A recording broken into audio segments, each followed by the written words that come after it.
This is the story of a man named Stanley. Stanley worked for a company in a big building where he was employee number 427. Employee number 427's job was simple. He sat at his desk in room 427 and he pushed buttons on a keyboard. Orders came to him through a monitor on his desk, telling him what buttons to push, how long to push them, and in what order. This is what employee 427 did every day of every month of every year. And although others might have considered it soul-rending, Stanley relished every moment that the orders came in, as though he had been made exactly for this job. And Stanley was happy. And then one day, something very peculiar happened. Something that would forever change Stanley. Something he would never quite forget. He had been at his desk for nearly an hour when he realized that not one single order had arrived on the monitor for him to follow. No one had showed up to give him instructions, call a meeting, or even say hi. Never in all his years at the company had this happened, this complete isolation. Something was very clearly wrong. Shocked, frozen solid, Stanley found himself unable to move for the longest time. But as he came to his wits and regained his senses, he got up from his desk and stepped out of his office.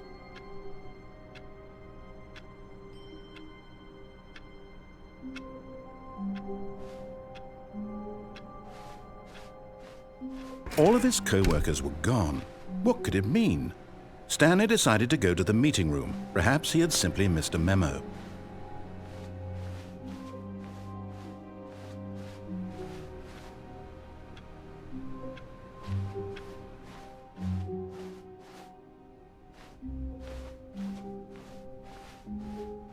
When Stanley came to a set of two open doors, he entered the door on his left.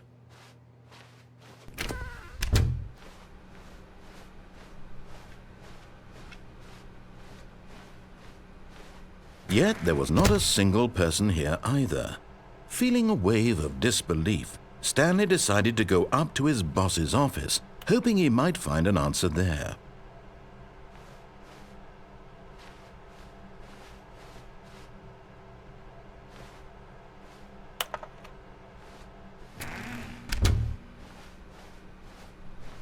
Coming to a staircase, Stanley walked upstairs to his boss's office.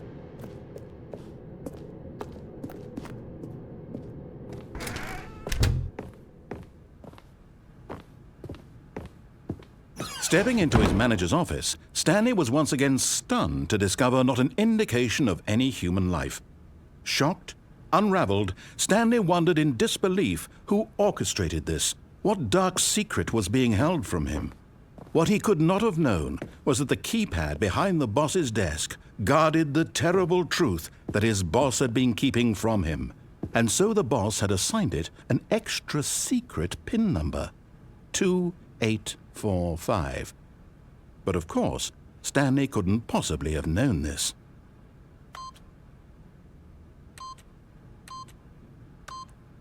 Yet incredibly, by simply pushing random buttons on the keypad, Stanley happened to input the correct code by sheer luck. Amazing! He stepped into the newly opened passageway.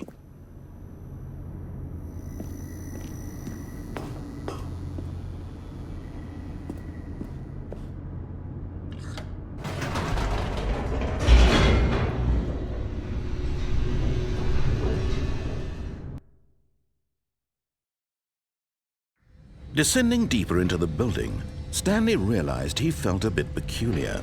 It was a stirring of emotion in his chest, as though he felt more free to think for himself, to question the nature of his job. Why did he feel this now, when for years it had never occurred to him? This question would not go unanswered for long.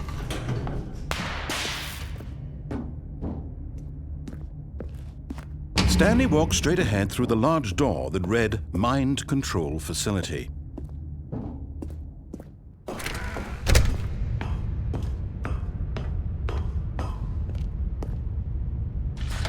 The lights rose on an enormous room packed with television screens.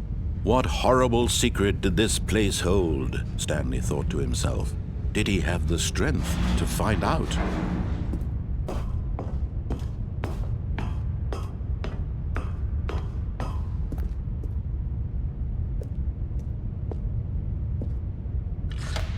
Now the monitors jumped to life, their true nature revealed.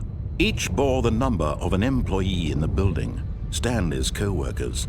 The lives of so many individuals reduced to images on a screen, and Stanley, one of them, eternally monitored in this place where freedom meant nothing.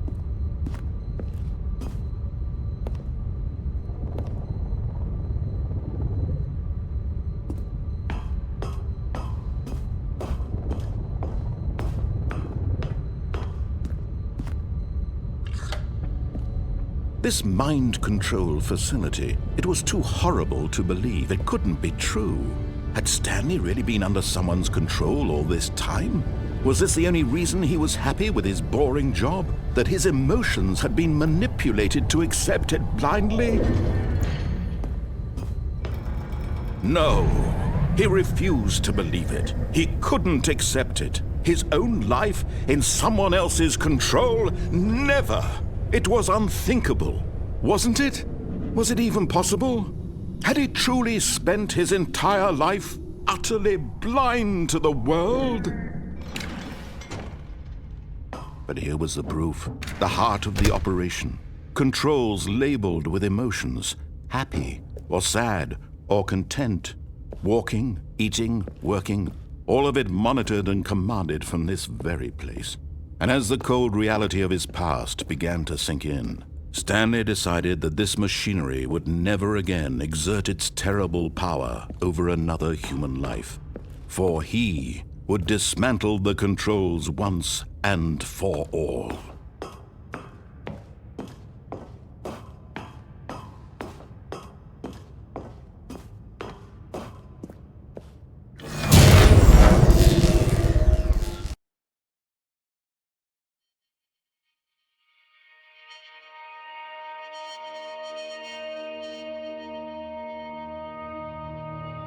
Blackness, and a rising chill of uncertainty. Was it over? Yes! He had won! He had defeated the machine, unshackled himself from someone else's command. Freedom was mere moments away. And yet, even as the immense door slowly opened, Stanley reflected on how many puzzles still lay unsolved. Where had his co-workers gone? How had he been freed from the machine's grasp? What other mysteries did this strange building hold? But as sunlight streamed into the chamber, he realized none of this mattered to him, for it was not knowledge or even power that he had been seeking, but happiness. Perhaps his goal had not been to understand, but to let go. No longer would anyone tell him where to go, what to do, or how to feel. Whatever life he lives, it will be his. And that was all he needed to know. It was perhaps the only thing worth knowing. Stanley stepped through the open door. Stanley felt the cool breeze upon his skin, the feeling of liberation, the immense possibility of the new path before him. This was exactly the way, right now, that things were meant to happen. And Stanley was happy.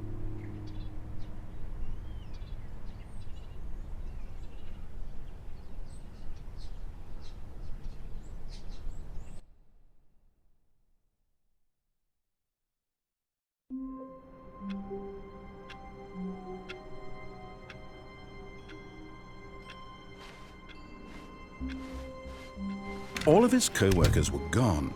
What could it mean? Stanley decided to go to the meeting room. Perhaps he had simply missed a memo. No matter how hard Stanley looked, he couldn't find a trace of his co-workers.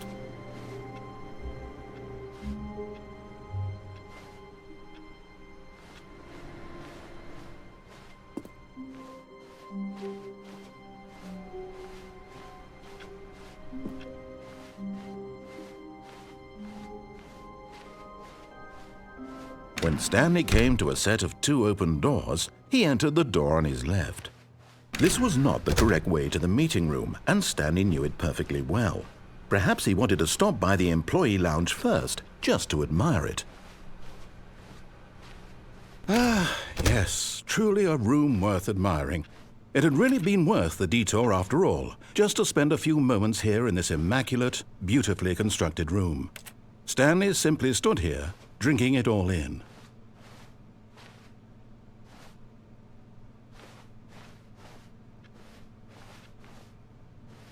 Yes, really worth it being here in the room. A room so utterly captivating that even though all your co-workers have mysteriously vanished, here you sit looking at these chairs and some paintings. Really worth it.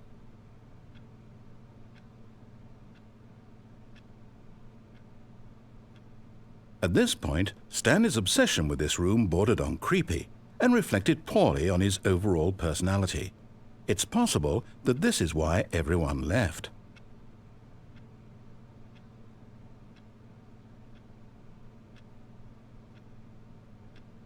Stanley sat around waiting for more dialogue, but when a long time had passed and there was no more, he decided that the game was trying to send him a message.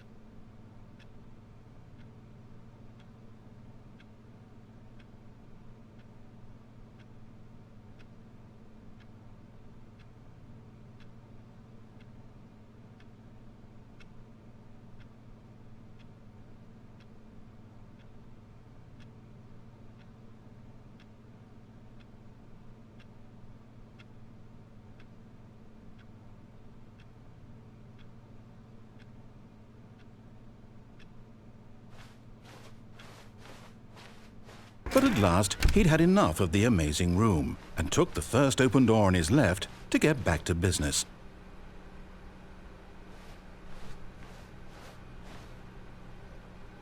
Stanley was so bad at following directions, it's incredible he wasn't fired years ago. Look, Stanley, I think perhaps we've gotten off on the wrong foot here. I'm not your enemy, really, I'm not.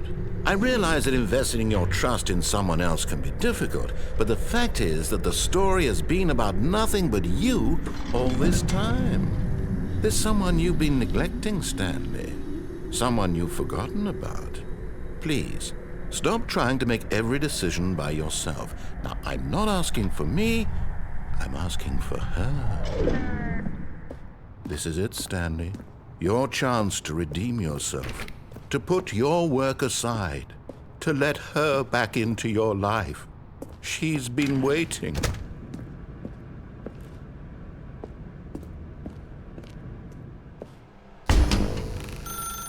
That's her, Stanley. You need to be the one to do this, to reach out to her. If you can truly place your faith in another, then pick up the phone.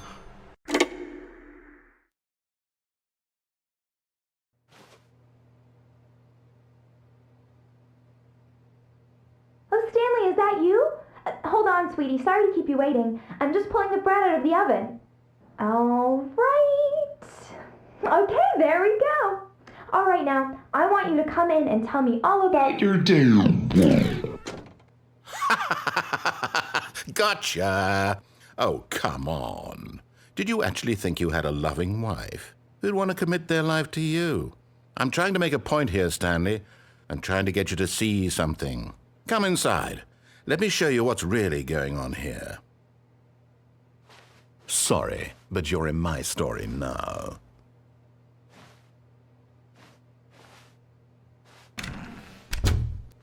This is a very sad story about the death of a man named Stanley.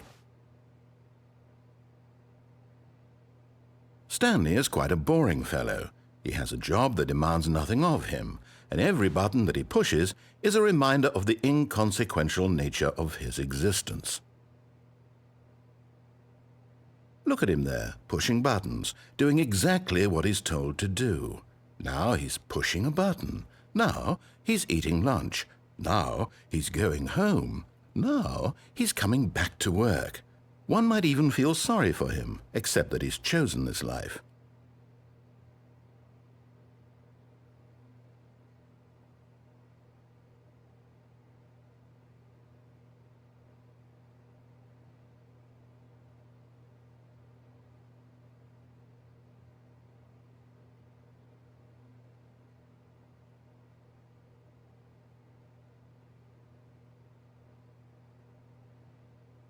But in his mind, in his mind he can go on fantastic adventures. From behind his desk, Stanley dreamed of wild expeditions into the unknown, fantastic discoveries of new lands.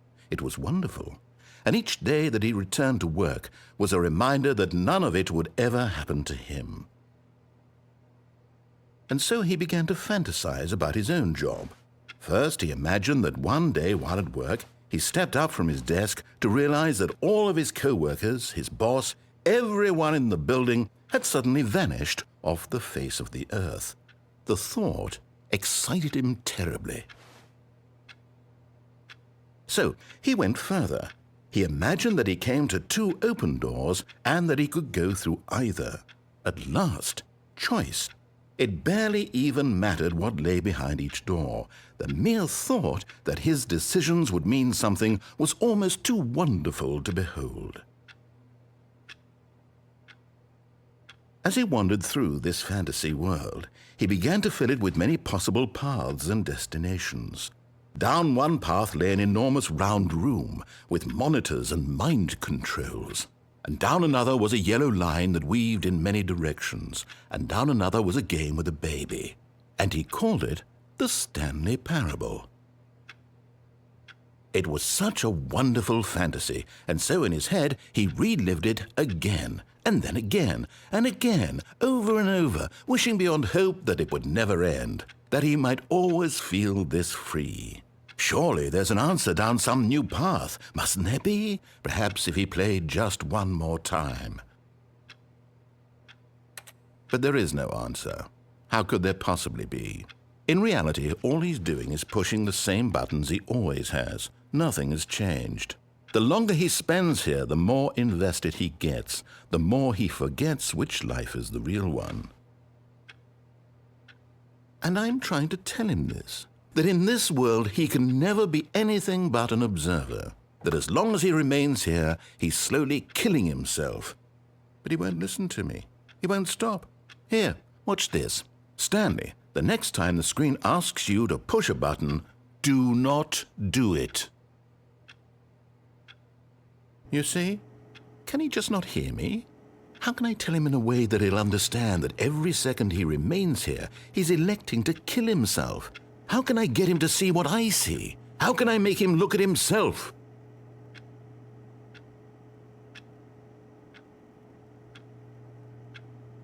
I suppose I can't, not in the way I want him to.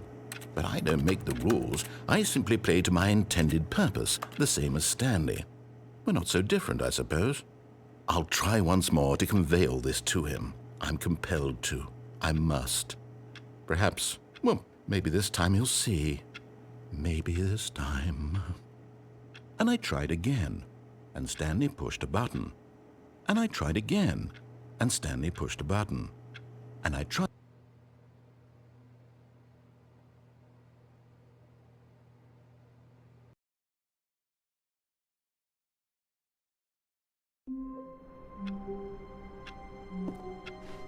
All of his co-workers were gone. What could it mean? Stanley decided to go to the meeting room. Perhaps he had simply missed a memo.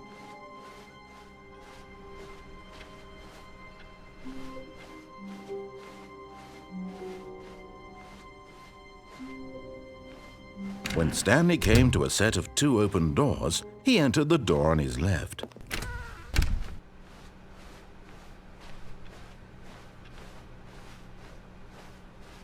Yet there was not a single person here either. Feeling a wave of disbelief, Stanley decided to go up to his boss's office, hoping he might find an answer there.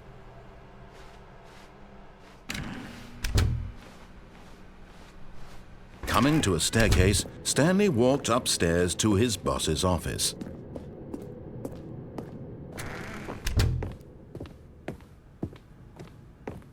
Stepping into his manager's office, Stanley was once again stunned to discover not an indication of any human life. What could it mean? Stanley wondered aloud to nobody. He began wildly tearing through papers on the boss's desk, pulling books off the shelf, looking behind paintings, desperate for clues to his situation. But his attention was caught by a keypad behind the boss's desk. What could its purpose be? In fact, this keypad guarded the terrible secret that lay buried below his feet. And so the boss had assigned it an extra secret PIN number, 2845. But of course, Stanley couldn't possibly have known this. Yet incredibly, by simply pushing random buttons on the keypad, Stanley happened to input the correct code by sheer luck. Amazing! He stepped into the newly opened passageway.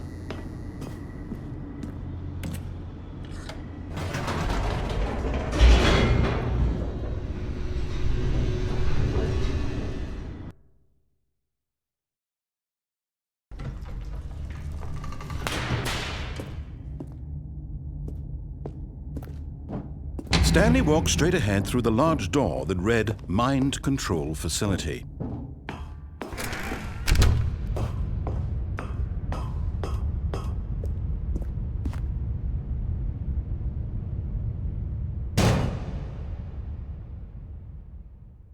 Aha! You've made it to the bottom of the Mind Control Facility. Welcome! You see, back when the Stanley Parable first launched in 2013, getting to the bottom of the Mind Control Facility was a bug that we simply didn't catch during development. And you all sent us lots of photos of it on Twitter and acted very superior about it.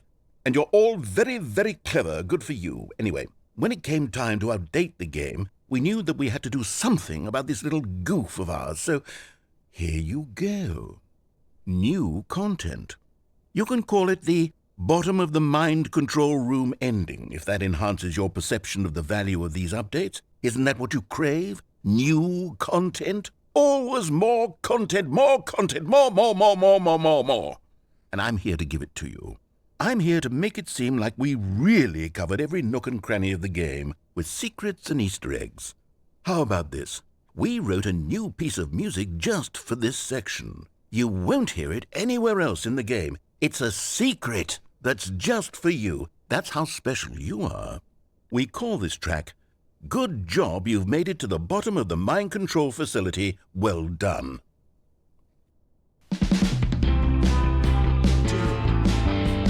Good job, you did it.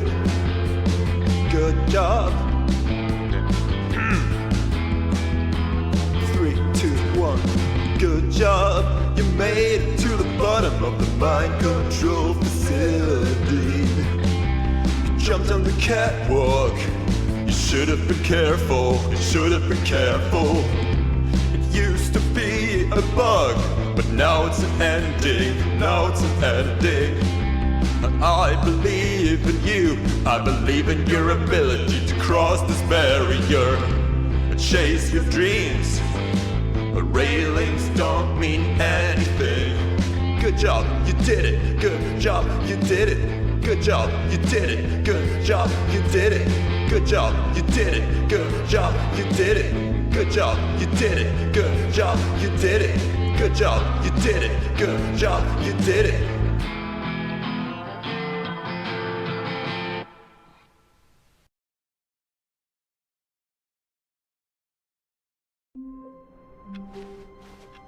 All of his co-workers were gone. What could it mean? Stanley decided to go to the meeting room. Perhaps he had simply missed a memo. No matter how hard Stanley looked, he couldn't find a trace of his co-workers.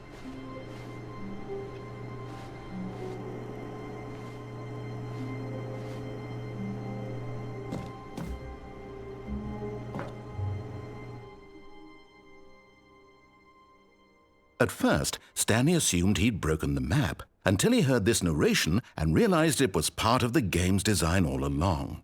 He then praised the game for its insightful and witty commentary into the nature of video game structure and its examination of structural narrative tropes. So, now that you're here, what do you think? Isn't this a fun and unique place to be? Why don't we take a minute just to drink it all in? Okay, I'm over it now. What do you think? Are you sick of this gag yet? Ah, then in that case we'll continue. But now, here comes the real question. What do you think would have happened if you had told me that you wanted this to stop? Do you think it would have been particularly different? Would I have taken the same idea but rephrased it superficially to fit that answer? Perhaps you never would even have thought of it if I hadn't brought up the issue in the first place. Oh, now think about it. Will it be worth it for you to restart and then come back here just to do the other option? Clearly, this whole gag takes some time. What if the other option is even longer? How long will you spend in total just to have heard all the narration? Oh, and this is rich. Perhaps you've just played the other option, and now you've come to see what happens in this one. So, what do you think? Which choice was the better one? Imagine if you had selected Continue on your first playthrough, how tantalizing it would be not knowing what happens when you pick the other option. Indeed, you are one of the lucky ones. Though if the other option is really miserable to listen to, then perhaps you're not.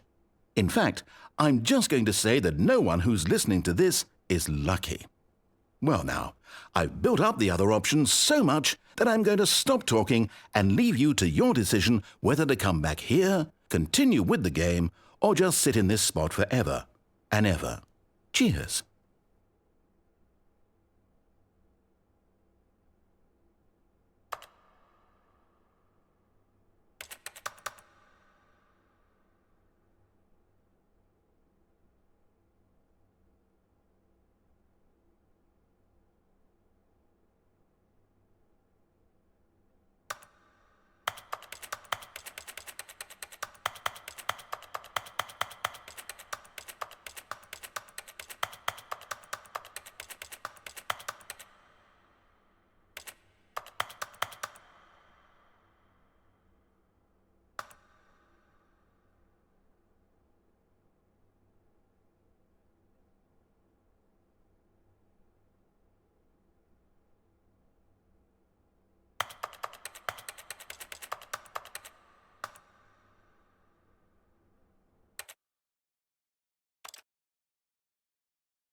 All of his co-workers were gone. What could it mean? Stanley decided to go to the meeting room. Perhaps he had simply missed a memo. No matter how hard Stanley looked, he couldn't find a trace of his co-workers.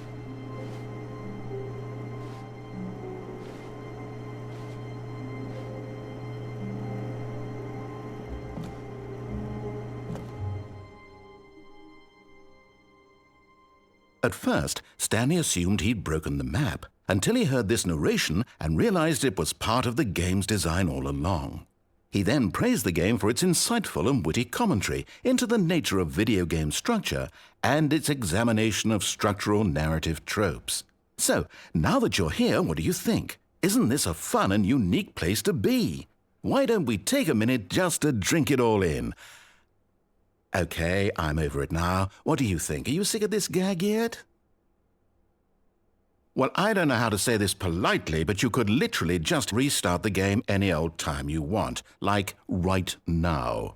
You could have done it just then. Now would also be an appropriate time to quit. Any of these points and so many, many more, all of them are appropriate. I'm enjoying what seems to be an internal conflict going on where you are literally unable to act on your own desires to restart the game. So, just to push the envelope, I'm going to try and make this as miserable as possible and see how long you can maintain. There once was a man named Stanley, who people considered so manly. But the truth must be told, he was not very old and was quite particularly gangly. What Stanley liked most was buttons. He pushed them like some kind of glutton. He did it all day in a meaningful way, but his brain had long ceased to function. Which is why he is in this parable and lives an existence quite terrible. And if you are not strong and keep playing along, you too will become quite unbearable. Yes. You too will become quite unbearable.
All of his co-workers were gone. What could it mean? Stanley decided to go to the meeting room. Perhaps he had simply missed a memo.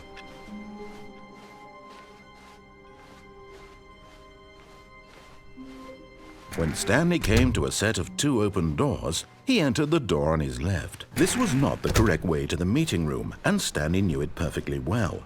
Perhaps he wanted to stop by the employee lounge first, just to admire it.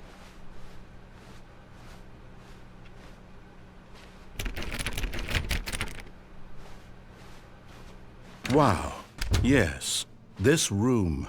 What a beautiful room. What a gorgeous, gorgeous room. Thank goodness Stanley had taken this detour on his way to the meeting room.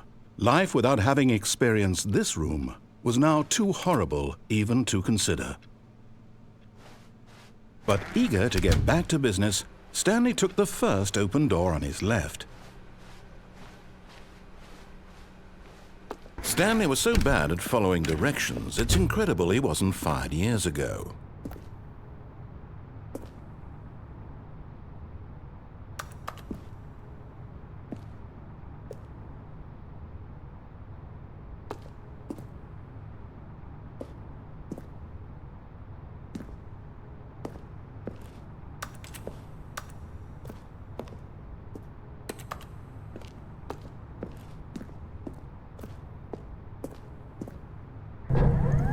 Look, Stanley, I think perhaps we've gotten off on the wrong foot here. I'm not your enemy, really, I'm not. I realize that investing your trust in someone else can be difficult, but the fact is that the story has been about nothing but you all this time. There's someone you've been neglecting, Stanley. Someone you've forgotten about. What? Really? I was in the middle of something. Do you have zero consideration for others? Are you that convinced that I want something bad to happen to you? Why, I don't know how to convince you of this, but I really do want to help you, to show you something beautiful. Look, let me prove it. Let me prove that I'm on your side. Give me a chance.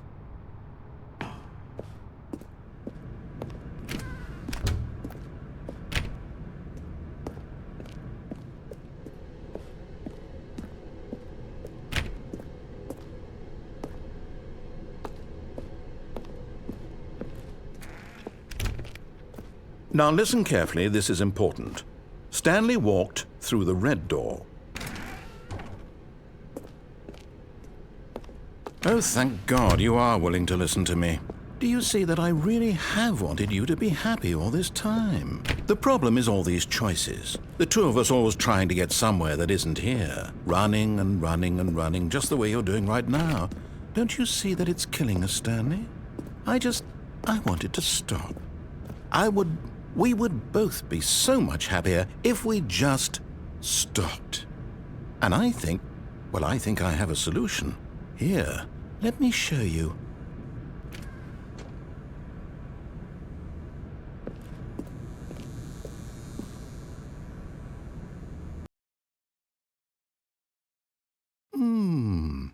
What do we want?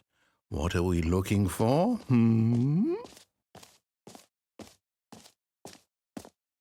Here, yes. Oh, it's beautiful, isn't it?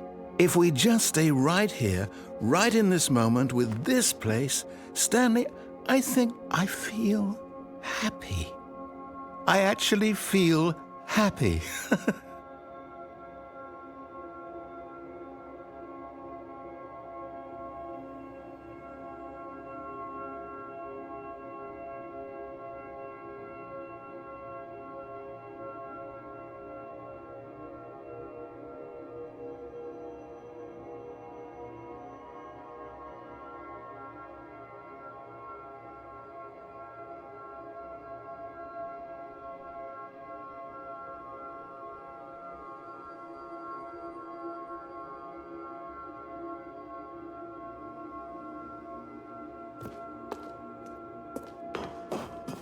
No, wait. Where are you going?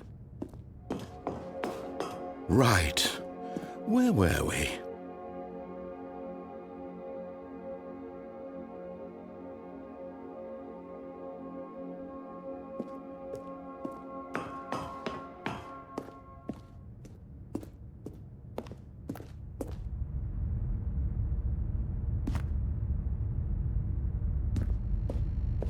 Oh no! Stay away from those stairs. If you hurt yourself, if you die, the game will reset.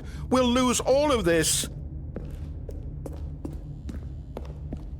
Please, no, Stanley, let me stay here. Don't take this from me. Please, Stanley, think about... No! Oh, thank God you lived. You had me worried there for a moment. Now, can we please get back to the other room? There. See? This is what you want. This is where we can both be happy. We really can. If we stop moving, we just have to stop moving.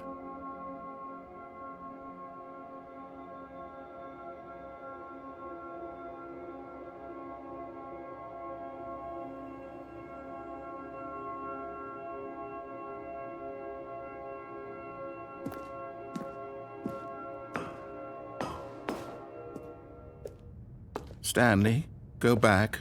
There's nothing good that can come from this.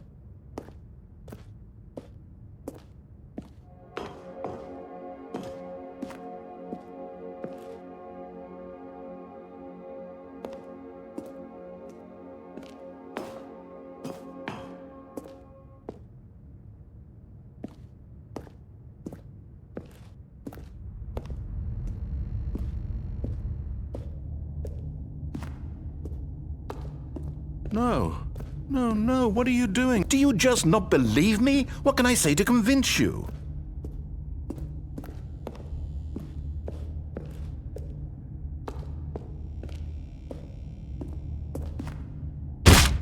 Stanley, let's go back to the other room. Can you do that for me?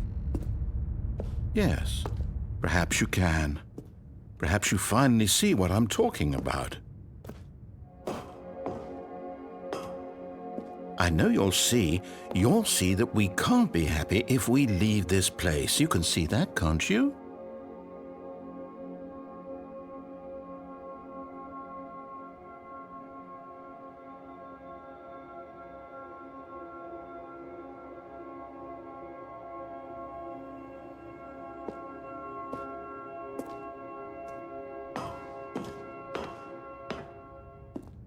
No, perhaps not.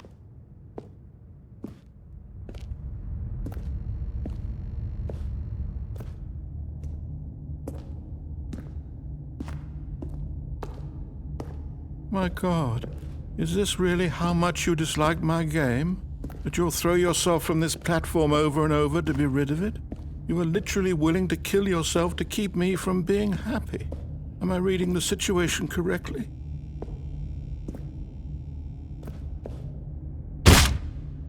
Or maybe you're just getting a kick out of it. I don't know anymore. I just wanted us to get along. Do you actually want to stay alive? Or are you just teasing me?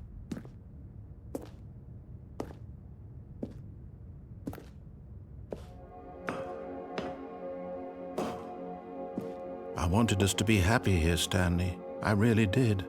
I wish I still thought that was possible.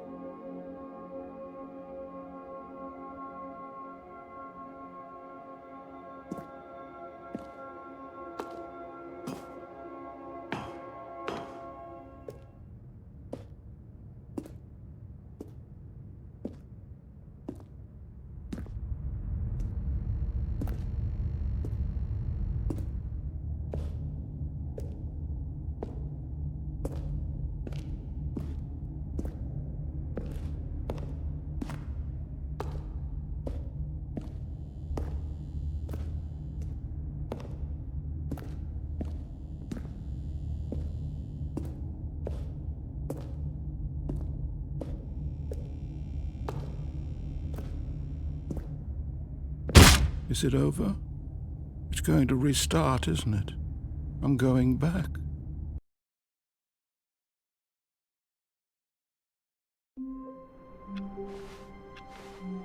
The meeting room. Yes, that's where everyone would be. Stanley just needed to get to the meeting room, and from then on, he would never be alone ever again.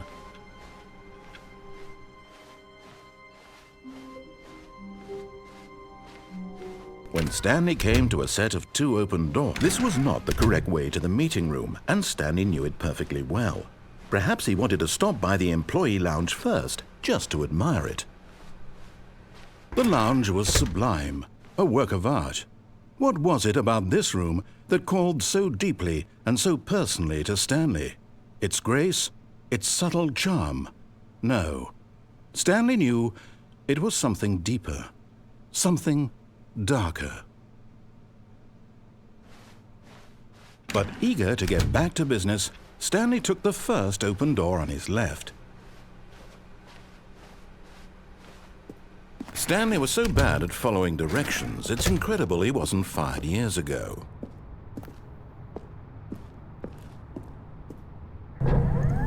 Look, Stanley, I think perhaps we've gotten off on the wrong foot here.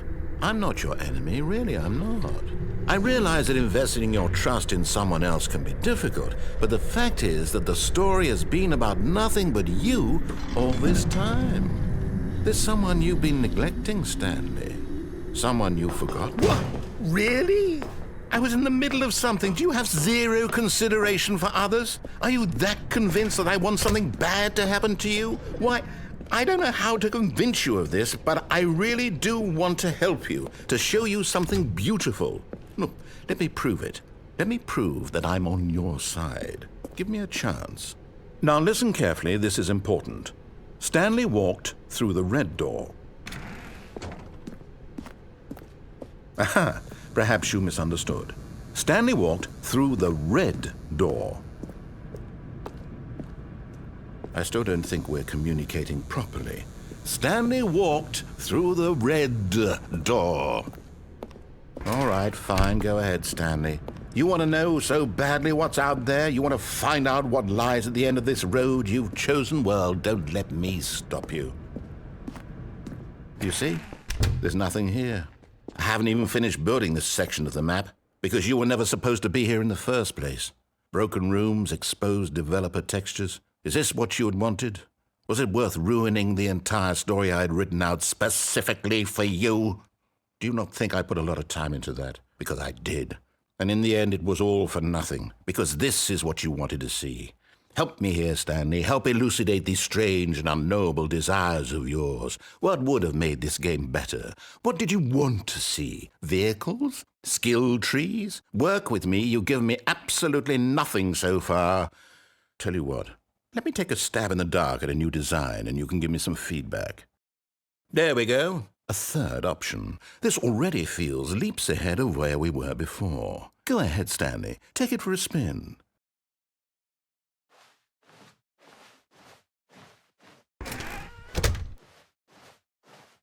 Okay, I'm going to stop you there. Now, tell me about your experience with this new version. Would you say that the game benefited from allowing you more choices? Feel free to be honest. I'm looking for some real critical feedback here. A 1? I mean, I can understand if you had reservations, you saw ways the game could be improved to more fully express itself mechanically and artistically, but a 1? That's not even helpful. What am I supposed to do with that? But I guess it isn't my place to judge. Here, based on the data from your previous playthrough, I've compiled a new version. And to be perfectly candid, I think I've knocked it out of the park with this one. Let's take a look.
Now, would you say that competitive leaderboard helped you feel motivated to keep walking through doors? Again, honest answers, please. Hey, I nearly forgot. I've got a prototype of a new game I've been working on, and now would be a lovely opportunity to give it some playtesting. You wouldn't mind taking a look at it, would you? Perfect. Let me boot it up. In this game, the baby crawls left towards danger. You click the button to move him back to the right, and if he reaches the fire, you fail. It's a very meaningful game, all about the desperation and tedium of endlessly confronting the demands of family life. I think the art world will really take notice. But of course, the message of the game only becomes clear once you've been playing it for about 4 hours. So why don't you give it 4 hours of play to make sure it's effective? Be sure to keep notes on your experience.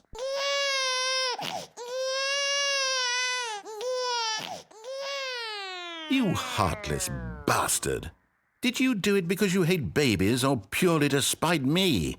Because if it's the latter, well, I don't know what to do. I'm completely out of ideas. I can't think of a single thing that might improve the experience for me. I'm not even going to try. I'm out, I'm done. It's over. Thank you for playing. Your input was extremely valuable. Oh, hey, since my game was so awful, why don't we play someone else's game, just to ease the pain? Let's see. What do we have here?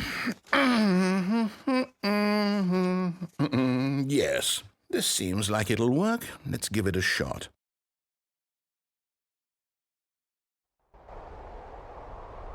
Aha! Fascinating. What do you think this game is about, Stanley?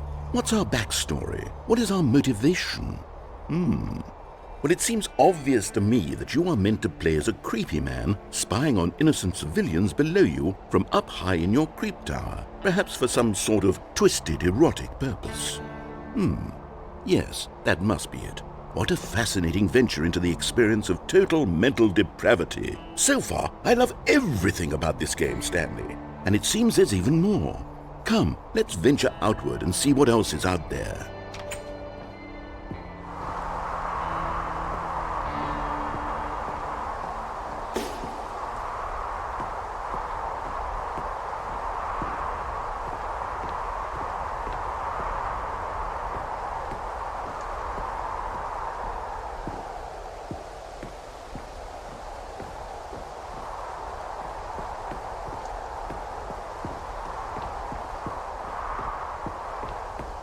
Oh, no. No, it can't be. It is. It's an open world game. Good God, quickly, block it off. Oh, thank goodness, Stanley. What a close call. You nearly wandered off into that thing, that big, open, just wandering around, no right or wrong directions, no path to follow. You can just go in any... Oh, thank heavens we avoided it. We're out of the woods now, Stanley. Okay, I'm going to get us out of here. Let's find another game. Preferably something with walls. Something with nice, big, insurmountable walls. Okay, I think this will be just the thing.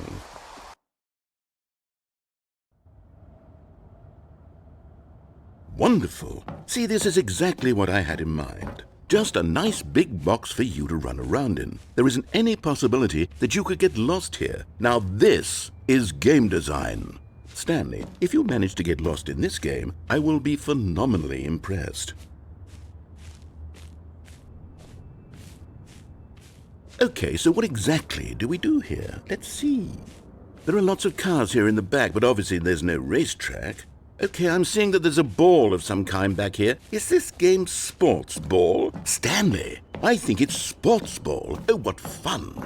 We shall run the bases and do a touchdown together. Yes, I think surely we must. Okay, Stanley, here's the ball. Have fun. Hold on. What are you doing?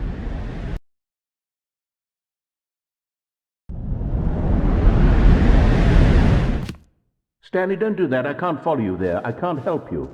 How will you write a story without me? You can't do it. You know that. Stanley, come back. You still have so much...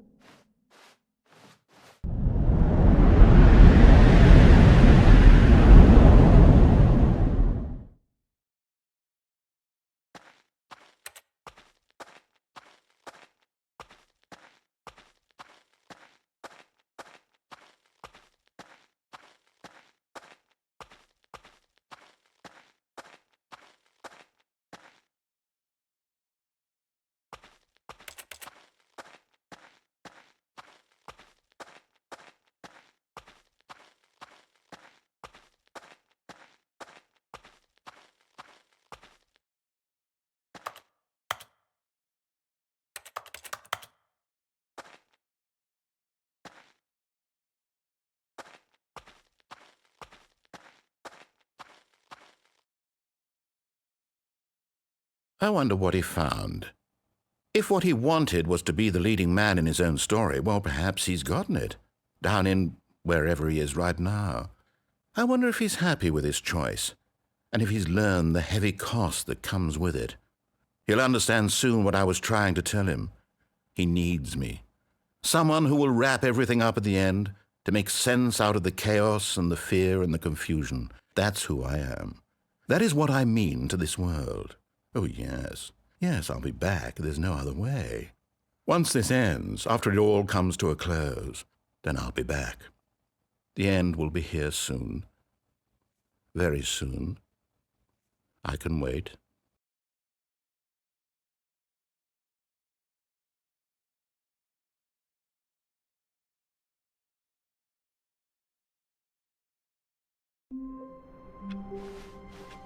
Already this was uncomfortable, and Stanley decided that as soon as he found a new space he felt safe in, that he would never leave it again in his life.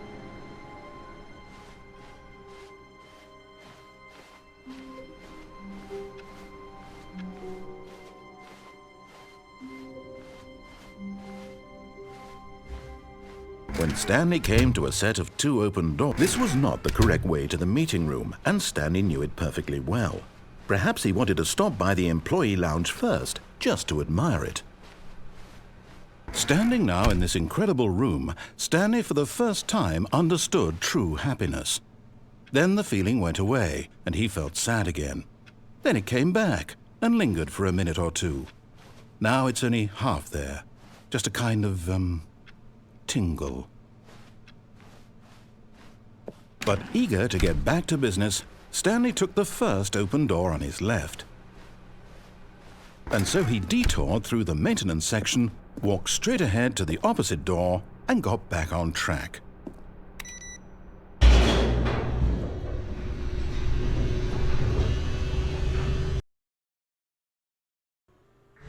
But Stanley didn't want to go back to the office. He wanted to wander about and get even further off track. So now in order to get back, he needed to go, from here it's, left.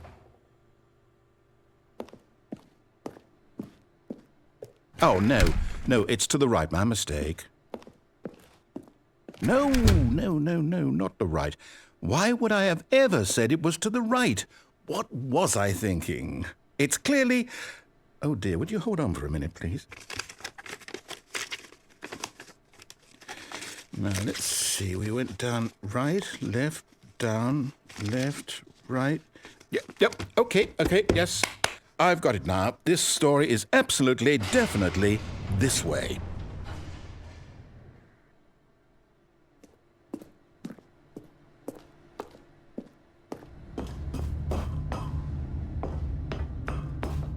No. This isn't right at all. You're not supposed to be here yet. This is all a spoiler. Quick, Stanley, close your eyes. Okay. We just have to get back to, oh, who am I kidding? It's all rubbish now. The whole story completely unusable. How about, rather than waste my time trying to salvage this nonsense, we'll just restart the game from the beginning. And this time, suppose we don't wander so far off track, Okay, from the top.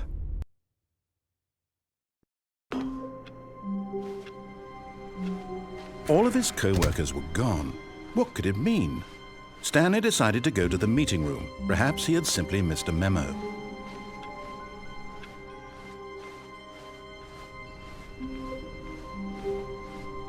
When Stanley... Wait, what? No, I restarted. I swear I definitely restarted the game over, completely fresh. Everything should be... Oh, did something change? Stanley, did you change anything when we were back in that room with all the monitors? Did you move the story somewhere or... Hold on. Why am I asking you? I'm the one who wrote the story. It was right here just a minute ago. I know for sure that it's here somewhere. Okay, then. It's an adventure. Come, Stanley. Let's find the story.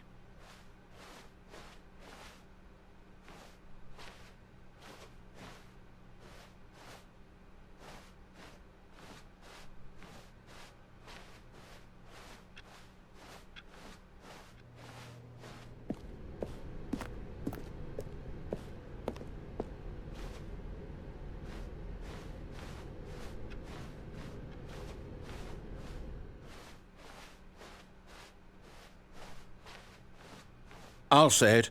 This is the worst adventure I've ever been on. I can promise you there definitely was a story here before.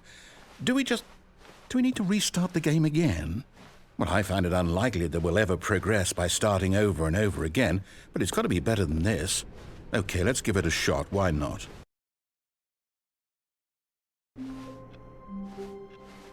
All of his co-workers were gone. What could it mean?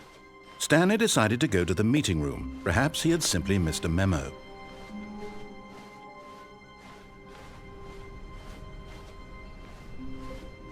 Okay, yep, it's worse. I might be remembering this wrong. It's possible the story is back where we just came from. Why don't we go back the other direction and see if we missed anything?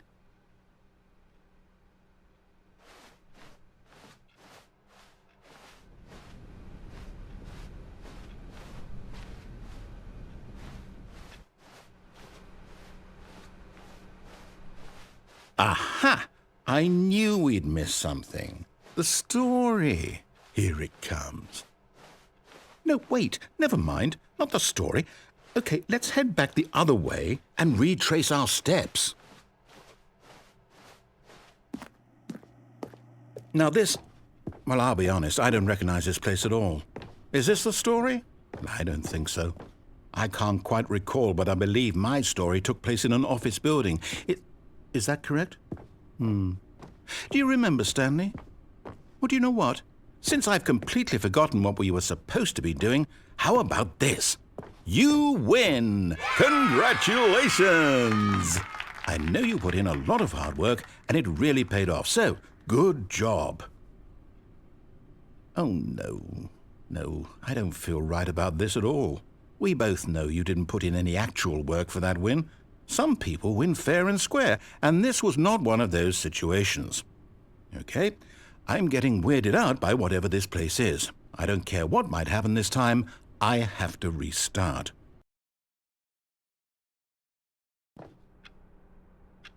All right, I've got a solution. This time, to make sure we don't get lost, I've employed the help of the Stanley Parable adventure line.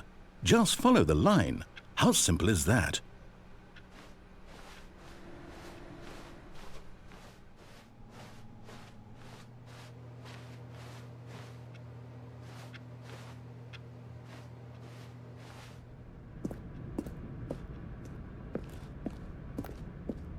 You see? The line knows where the story is. It's over in this direction. Onward, Stanley, to destiny. Though, here's a thought. Wouldn't wherever we end up be our destination, even if there's no story there? Or to put it another way, is the story of no destination still a story? Simply by the act of moving forward, are we implying a journey such that a destination is inevitably conjured into being via the very manifestation of the nature of life itself? Whoa. Hang on. That got a bit weird back there. Well, I'd like to apologize. Not sure where I was going with all that. You know what? I think what we need right now is a bit of music to lighten the mood.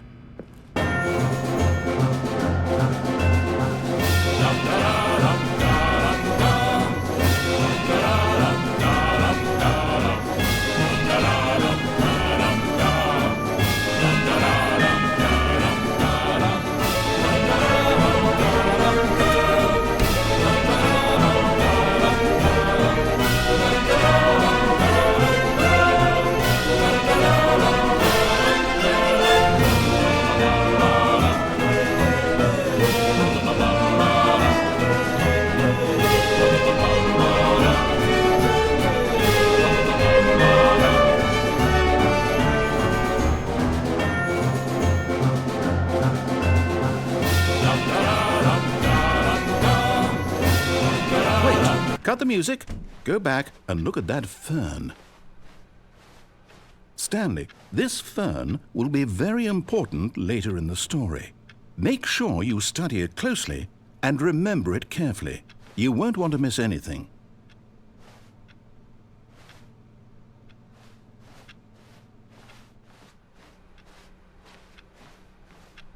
Wait, what? We're back at the office? No. Line, you do know we're looking for the Stanley Parable, right? The story? Is any of this ringing a bell?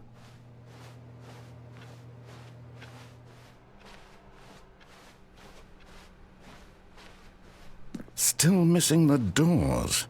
Did we make a mistake following the line? Perhaps we could have found the story on our own.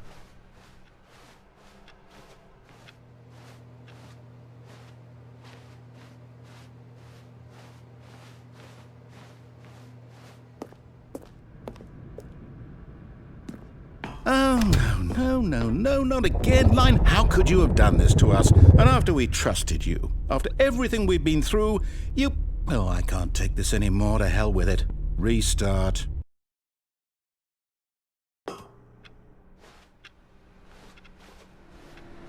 You know what, Stanley? I say forget the adventure line. What's it ever done for us? We're intelligent people, right? Why can't we make up our own story? Something exciting, daring, mysterious. Ooh, this all sounds perfectly doable. Why don't we simply start wandering in, well, I don't know. How about this direction?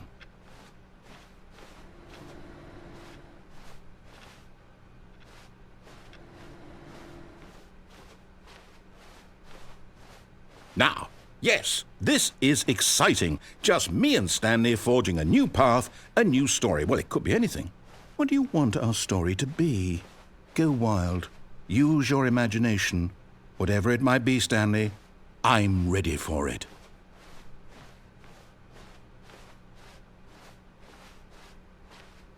Oh, no, not you again. Stanley, I'd also like to veto the line from having any role in our awesome new story. No lines or monitor rooms. Just don't acknowledge it, and we should be fine.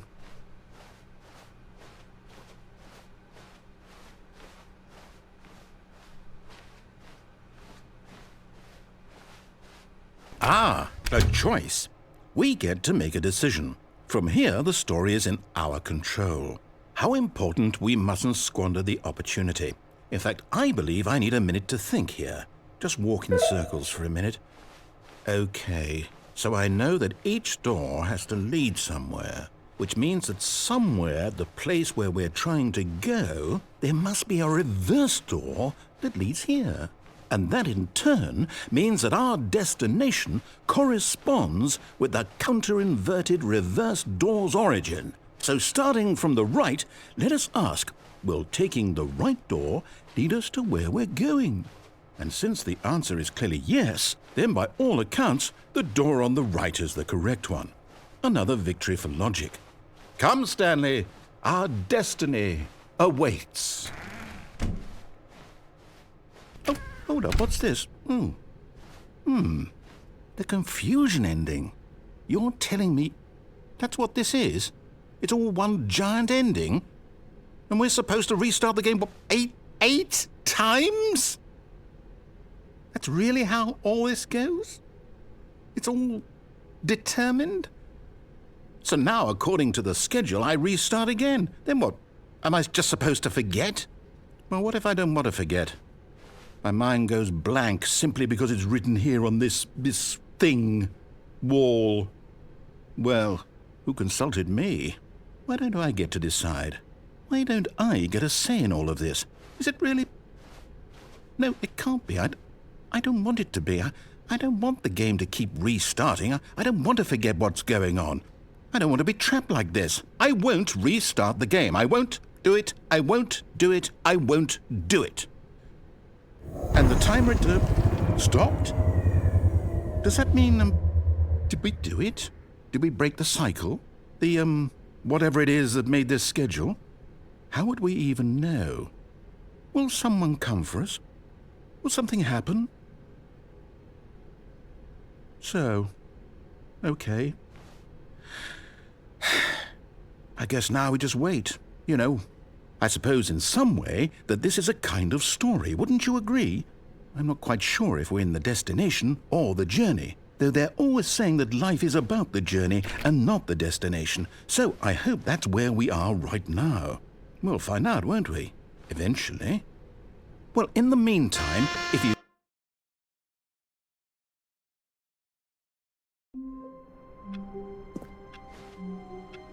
Just a step through this door, Stanley thought to himself. That's all I need. If I can make it through this door, I can make it through them all.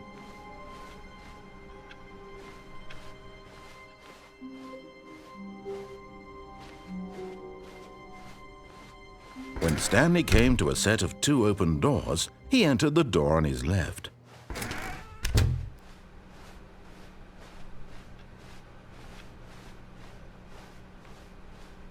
Yet there was not a single person here either. Feeling a wave of disbelief, Stanley decided to go up to his boss's office, hoping he might find an answer there. Coming to a staircase, Stanley walked upstairs to his boss's office.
The moment he entered his manager's office, Stanley froze in his tracks.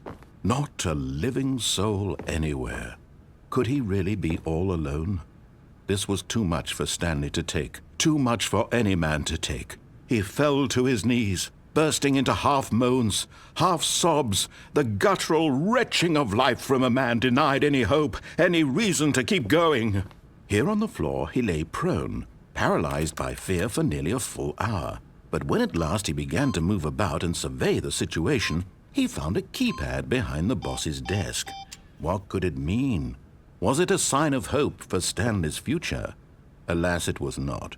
For although this keypad guarded the terrible secret of Stanley's past, it had been assigned a 4-digit code so devious and so random that no man could ever hope to guess it. 2845.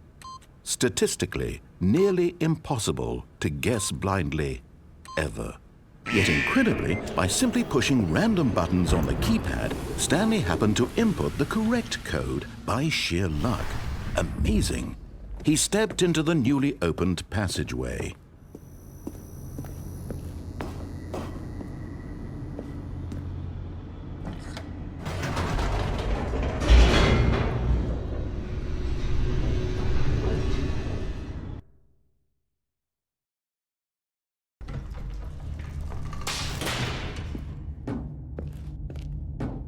Stanley walked straight ahead through the large door that read Mind Control Facility. Although this passageway had the word Escape written on it, the truth was that at the end of this hall, Stanley would meet his violent death. The door behind him was not shut. Stanley still had every opportunity to turn around and get back on track. At this point, Stanley was making a conscious, concerted effort to walk forward and willingly confront his death.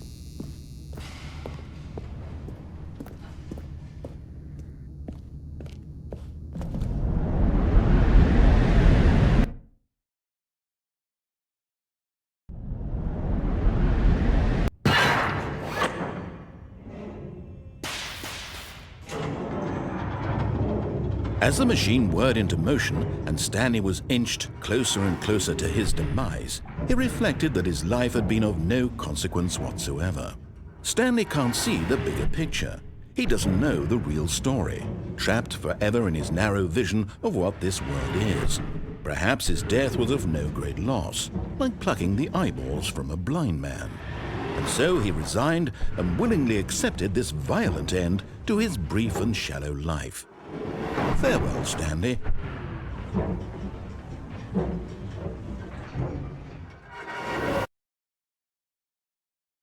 "Farewell, Stanley," cried the narrator, as Stanley was led helplessly into the enormous metal jaws.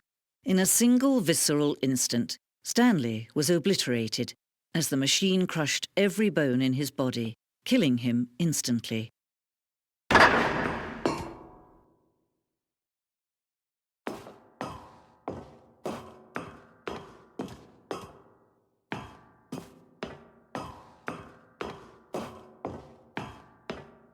And yet it would be just a few minutes before Stanley would restart the game, back in his office, as alive as ever. What exactly did the narrator think he was going to accomplish? When every path you can walk has been created for you long in advance, death becomes meaningless, making life the same. Do you see now? Do you see that Stanley was already dead from the moment he hit start?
Oh, look at these two. How they wish to destroy one another.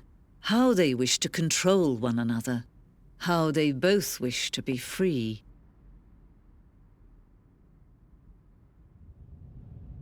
Can you see? Can you see how much they need one another? No, perhaps not. Sometimes these things cannot be seen. But listen to me. You can still save these two. You can stop the program before they both fail. Turn off your PlayStation. There's no other way to beat this game. As long as you move forward, you'll be walking someone else's path. Stop now and it'll be your only true choice. Whatever you do, choose it. Don't let time choose for you. Don't let...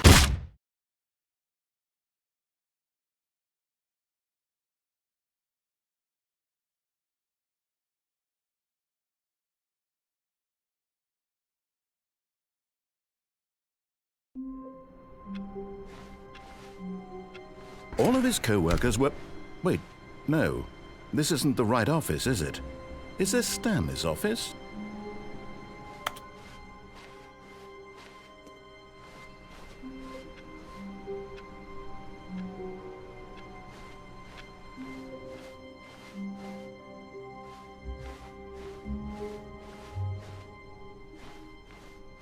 When Stanley came to a set of 2 open doors, he entered the door on his left.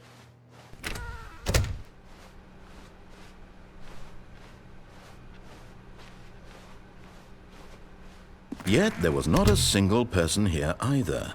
Feeling a wave of disbelief, Stanley decided to go up to his boss's office, hoping he might find an answer there. Coming to a staircase, Stanley walked upstairs to his boss's office.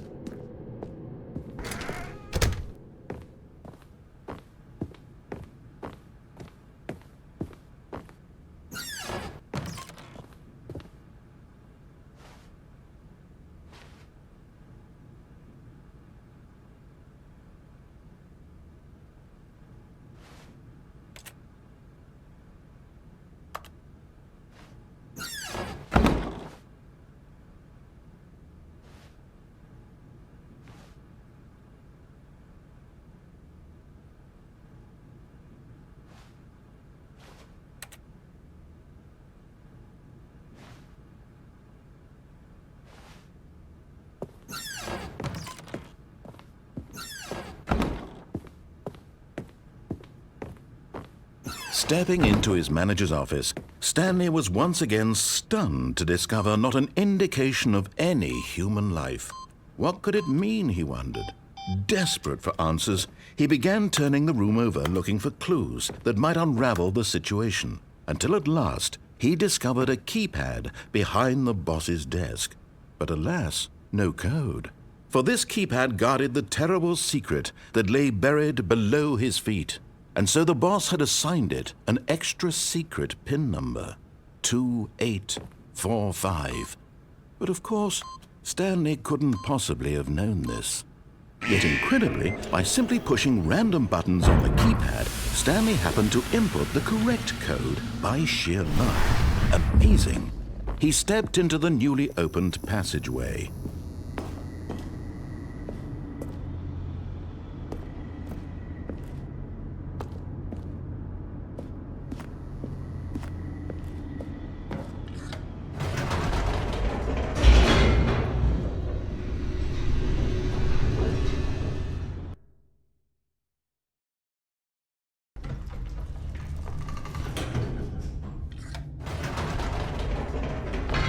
Whoops, nope, never mind. Stanley actually got back into the elevator and went back up. Silly me. Why did Stanley do that when he knew that it would just lead back to his boss's office? Well, that's a great question. I just can't wait to find out.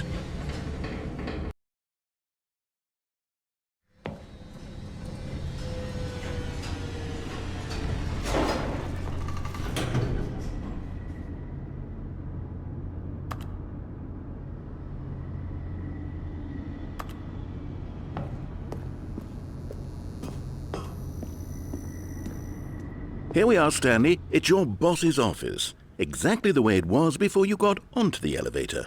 it's still just exactly what it is. What a decision you've made to come up here and look at the office again.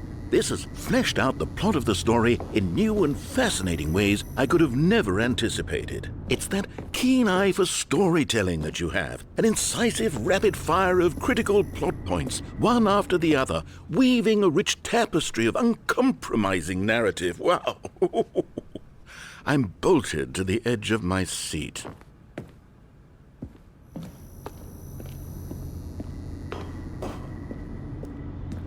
Incredible. Now he's getting back into the elevator and going down again. Ladies and gentlemen, how does he keep coming up with all of this? Surely this time Stanley will walk forward into the spooky corridor, won't he? Did you think we were going to go forward down the spooky corridor? No. It's time once again to go back up in the elevator. I can't even begin to grapple with what might be up there. Is it the boss's office again? Or what if it's the boss's office this time? The suspense is killing me.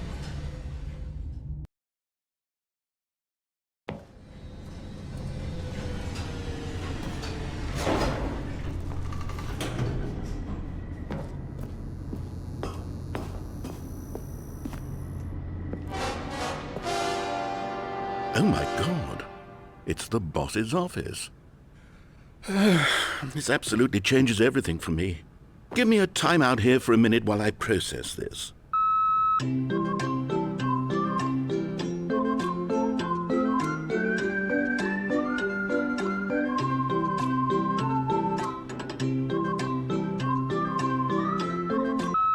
Okay, I'm ready.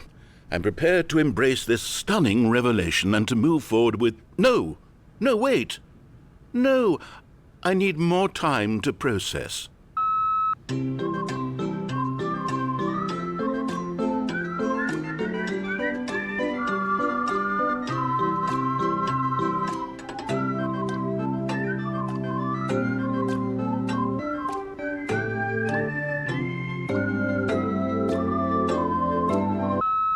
All right, I have fully come to terms with it. I have made space in my worldview for this astonishing new reality. As before, I turn to your expert eye for gripping narrative, Master Stanley.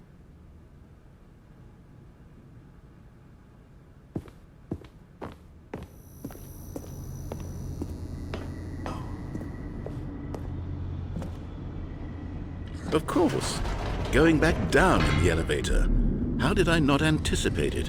I mean, sure, now it's obvious, but you have to understand that 30 seconds ago, this kind of thing had never been attempted before. I had no frame of reference to even anticipate it.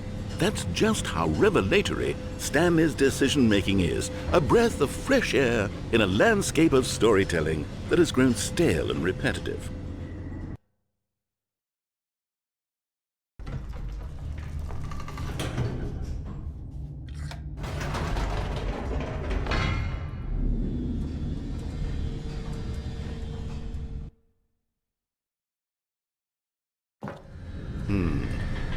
You know what? I've just thought of something. Hold on, let's stop for a moment. Don't you realize? It's the anticipation, Stanley. You and I, we have no way of knowing what will be at the top of this elevator. But the suspense, the agony of waiting and anticipating and having to guess, that's the real thrill. Oh, I simply don't want to let that feeling go. It's so precious, so fleeting. Why don't we take this elevator ride nice and slow? There we go. Isn't this so much more exciting? You know, Stanley, it seems like nowadays the only thing that audiences want is to be shocked as loudly and frequently as possible. They want big, explosive moments flung right in their faces from the very moment that things get started. But where's the tension? Where's the trust in the audience to build a slow and nuanced appreciation for the story, the characters? Why aren't we given time to imagine the surprises, to have to think and to anticipate, and then to marvel at the eventual reveal? This is storytelling, Stanley. What you and I are doing right now. This is the most exciting narrative to be developed in years, and it's really all because of you. You're the one who took this bold step of revisiting the exact same locations over and over. Truly, I mean it. This is unique and different. It's not like anything else out there. You see, I want stories that surprise me, Stanley. I want to have to think. I want to be engaged and not pandered to. We're being fed such unimaginative drivel all the time, and we all know it, which is why we're so starved for content that makes us feel sharp and vital and alive. That's why people like you so much, Stanley, because you're not afraid to spit in the face of tradition. You're a role model, you know? People look up to you. Which is why, oh, I didn't know when to spring this on you, but, well, I've gathered a little press conference for you, so that you can talk about your work and your storytelling and your life. Yes, I know you're not much for the public eye, but I thought it would especially mean a lot to the people who have been following you from the beginning. They really look up to you, Stanley. I don't know if you realize the impact you have on them. This is the kind of gesture that might leave a tremendous impact on them for the better. Oh good, we're here. Okay, the room where we're holding the press conference should be just around the corner here somewhere.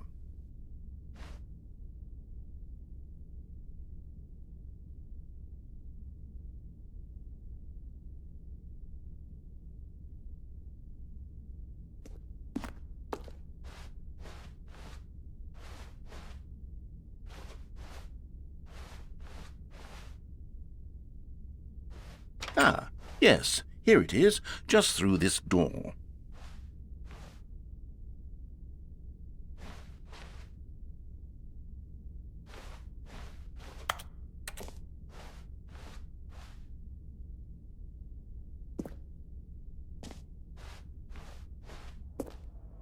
All right, are you ready? I've told them you're going to speak a little bit about the nature of surprise in storytelling and what it means to craft a truly unpredictable narrative. Oh, don't worry, you'll do great. Just be yourself and speak from the heart. I'm really proud of you, Stanley. Okay, it looks like they're ready for you. Go get them.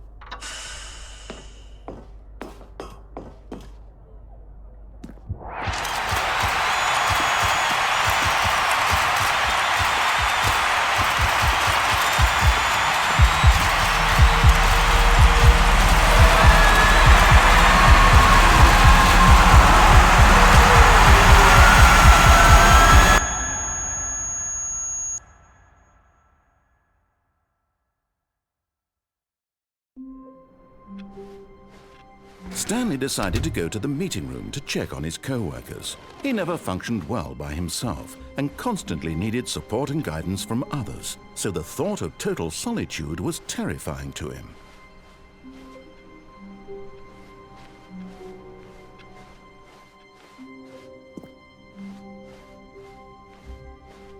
When Stanley came to a set of 2 open doors, he entered the door on his left.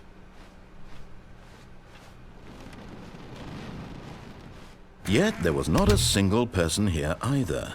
Feeling a wave of disbelief, Stanley decided to go up to his boss's office. Stanley stepped into the broom closet, but there was nothing here, so he turned around and got back on track.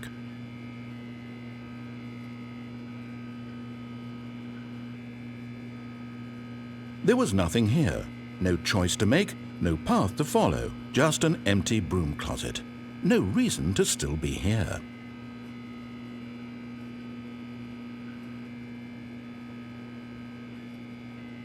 It was baffling that Stanley was still just sitting in the broom closet. He wasn't even doing anything. At least if there was something to interact with, he'd be justified in some way. As it is, he's literally just standing there doing sweet FA.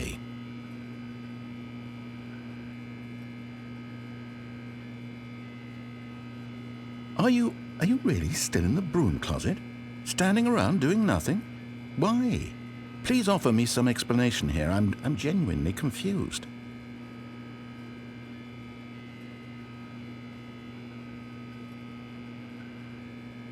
You do realize there's no choice or anything in here, right? If I'd said Stanley walked past the broom closet, at least you would have had a reason for exploring it to find out. But it didn't even occur to me because literally this closet is of absolutely no significance to the story whatsoever. I never would have thought to mention it.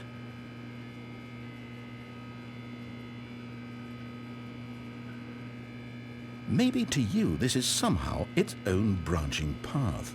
Maybe when you go talk about this with your friends, you'll say, "Oh, did you get the broom closet ending? The broom closet ending was my favourite." I hope your friends find this concerning.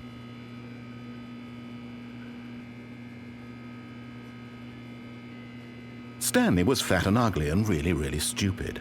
He probably only got the job because of a family connection. That's how stupid he is. That or with drug money.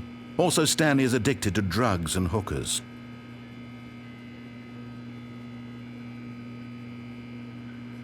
Well, I've come to a very definite conclusion about what's going on right now. You're dead. You got to this broom closet, explored it a bit, and were just about to leave because there's nothing here, when a physical malady of some sort shut down your central nervous system and you collapsed in front of your screen.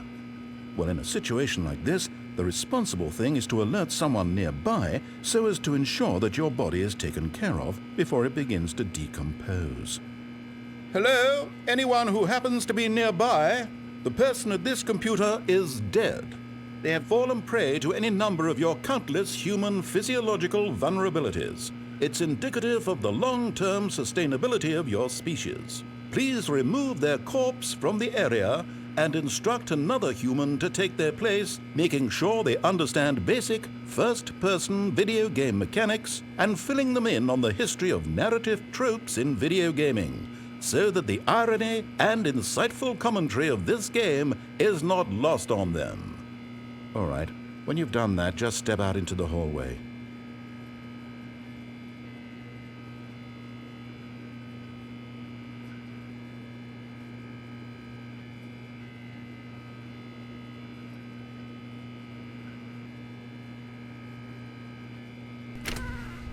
Ah, second player. It's good to have you on board. I guarantee you can't do any worse than the person who came before you.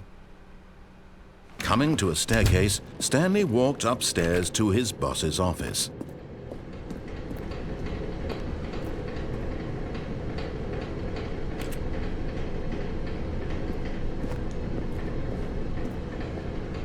But Stanley just couldn't do it.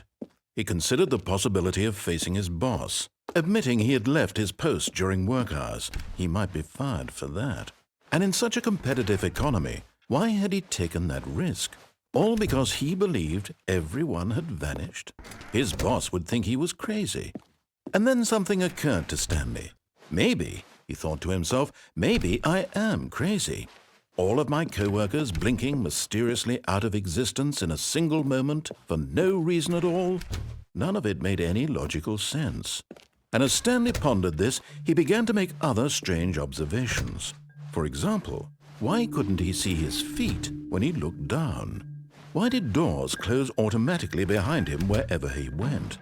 And for that matter, these rooms were starting to look pretty familiar. Were they simply repeating? No, Stanley said to himself, this is all too strange. This can't be real. And at last, he came to the conclusion that had been on the tip of his tongue. He just hadn't found the words for it. "I'm dreaming!" he yelled. "This is all a dream." Oh, what a relief Stanley felt to have finally found an answer, an explanation. His co-workers weren't actually gone. He wasn't going to lose his job. He wasn't crazy after all. And he thought to himself, I suppose I'll wake up soon.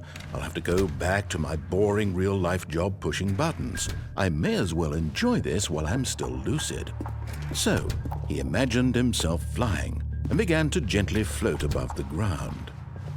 Then he imagined himself soaring through space on a magical starfield, and it too appeared. It was so much fun, and Stanley marveled that he had still not woken up. How was he remaining so lucid? And then perhaps the strangest question of them all entered Stanley's head.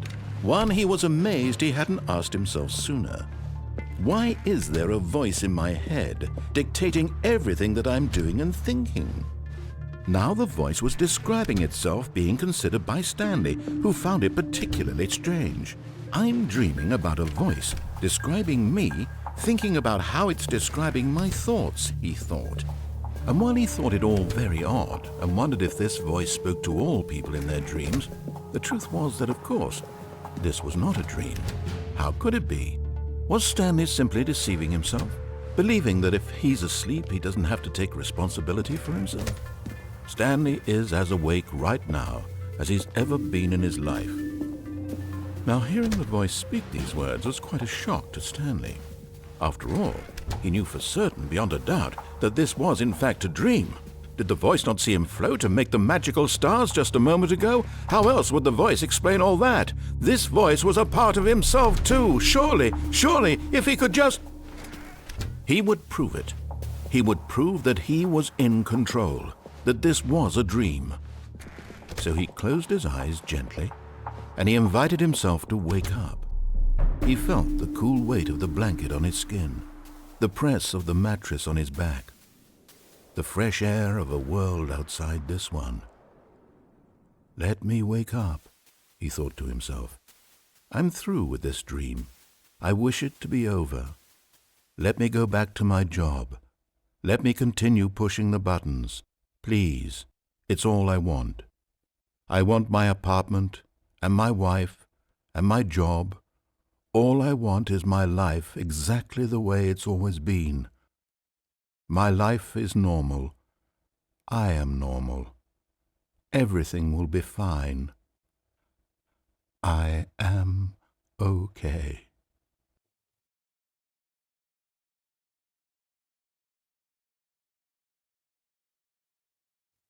Stanley began screaming. Please, someone, wake me up. My name is Stanley. I have a boss. I have an office. I am real. Please, just someone tell me I am real. I must be real. I must be. Can anyone hear my voice? Who am I? Who am I? And everything went black.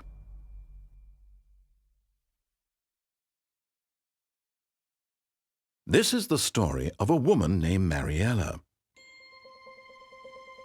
Mariella woke up on a day like any other. She arose, got dressed, gathered her belongings, and walked to her place of work. But on this particular day, her walk was interrupted by the body of a man who had stumbled through town talking and screaming to himself, and then collapsed dead on the sidewalk. And although she would soon turn to go call for an ambulance, for just a few brief moments she considered the strange man. He was obviously crazy, this much she knew. Everyone knows what crazy people look like. And in that moment, she thought to herself how lucky she was to be normal. I am sane. I am in control of my mind. I know what is real and what isn't. It was comforting to think this, and in a certain way, seeing this man made her feel better. But then she remembered the meeting she had scheduled for that day. The very important people whose impressions of her would affect her career, and by extension, the rest of her life. She had no time for this, so it was only a moment that she stood there, staring down at the body. And then she turned and ran.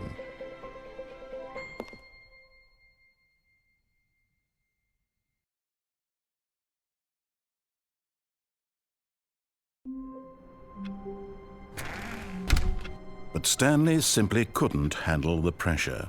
What if he had to make a decision? What if a crucial outcome fell under his responsibility? He had never been trained for that.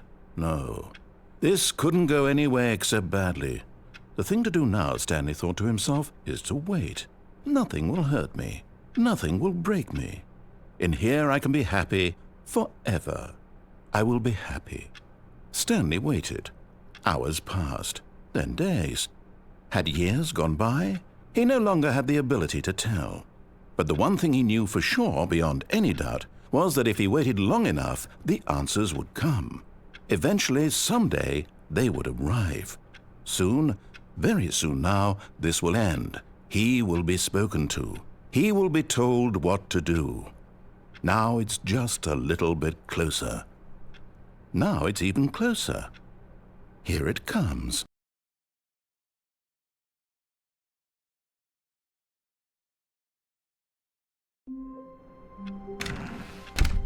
But Stanley simply couldn't handle the pressure. What if he had to make a decision? What if a crucial outcome fell under his responsibility? He had never been trained for that. No. This couldn't go any way except badly. The thing to do now, Stanley thought to himself, is to wait. Nothing will hurt me. Nothing will break me. In here I can be happy forever. I will be happy. Stanley waited. Hours passed, then days. Had years gone by? He no longer had the ability to tell. But the one thing he knew for sure, beyond any doubt, was that if he waited long enough, the answers would come. Eventually, someday, they would arrive. Soon, very soon now, this will end. He will be spoken to. He will be told what to do. Now it's just a little bit closer. Now it's even closer. Here it comes.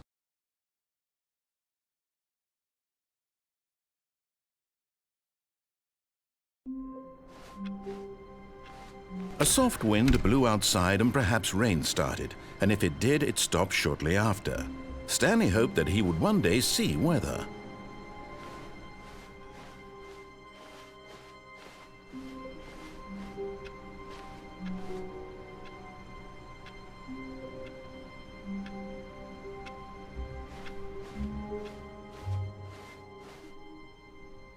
Oh, new content? What does that mean, new content?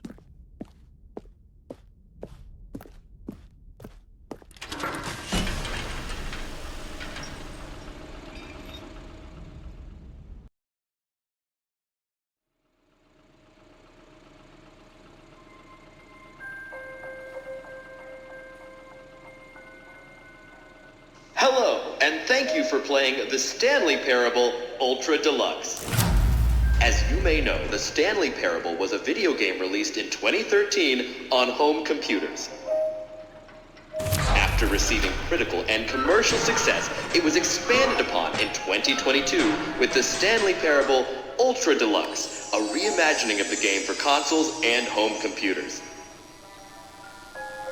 The Stanley Parable Ultra Deluxe features exciting new content that broadens and expands the world of the Stanley Parable, delighting audiences the world over.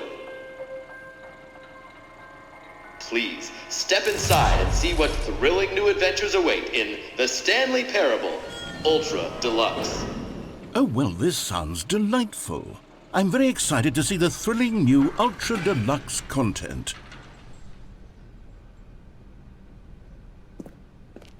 Okay, so far it's an elevator. Nothing special yet, but I'm sure it's just the beginning of a mesmerizing adventure.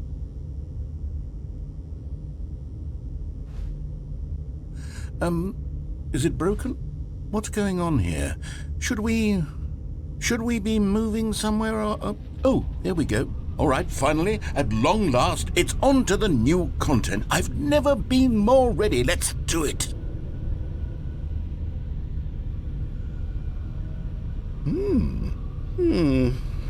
I have to say, initial impressions of Stanley Parable Ultra Deluxe, mostly tedious.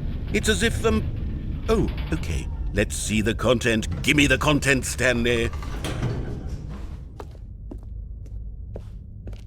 All right, let's see. It's the jump circle.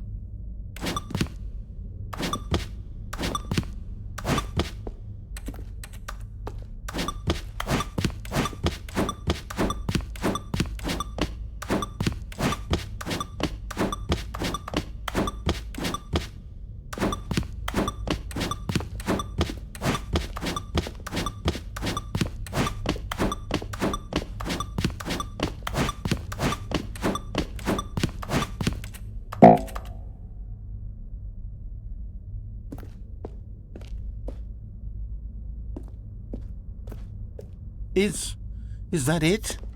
Surely that's not all the new content. There has to be something else, right?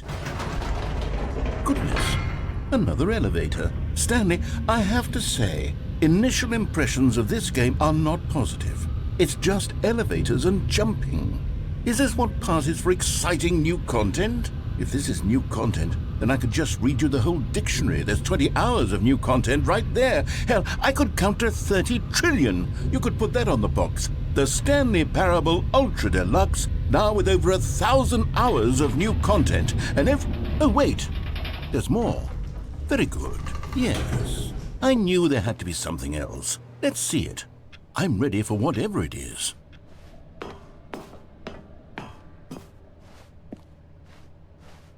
That's it?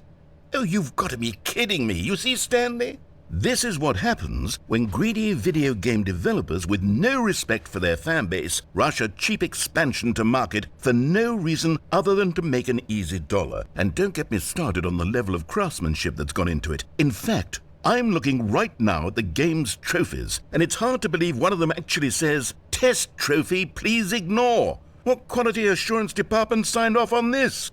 I'm infuriated and I'm offended, and I intend to find these people on Twitter and hold them personally accountable. It's my fault, Stanley. I built up too much anticipation around the new content, I'm afraid. It could never have lived up to such expectations. If you're still with me, why don't we just reset the game, and we'll try to get back to what the Stanley Parable is really about. No frills, no gimmicks. Just you and me having a great time together like always. What do you say, friend?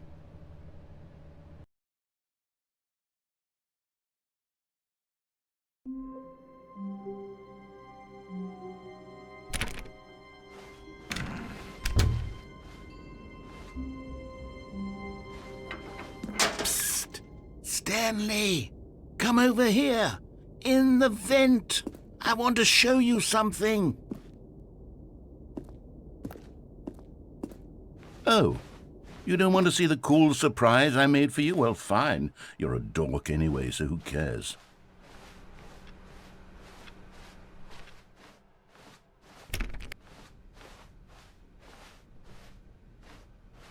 When Stanley came to a set of 2 open doors, he entered the door on his left. This was not the correct way to the meeting room, and Stanley knew it perfectly well. Perhaps he wanted to stop by the employee lounge first, just to admire it. Stanley felt lightheaded, butterflies in his stomach, giddy in a way he had never known before. Was it this room? A connection between the two? Could a man love a room? I mean, truly, truly, deeply, madly love. But eager to get back to business, Stanley took the first open door on his left. Stanley was so bad at following directions, it's incredible he wasn't fired years ago.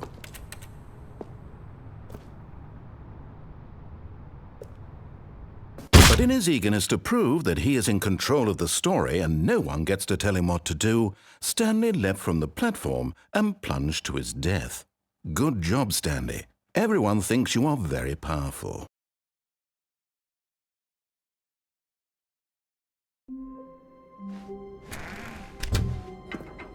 Psst! Stanley! Come over here! In the vent! I want to show you something!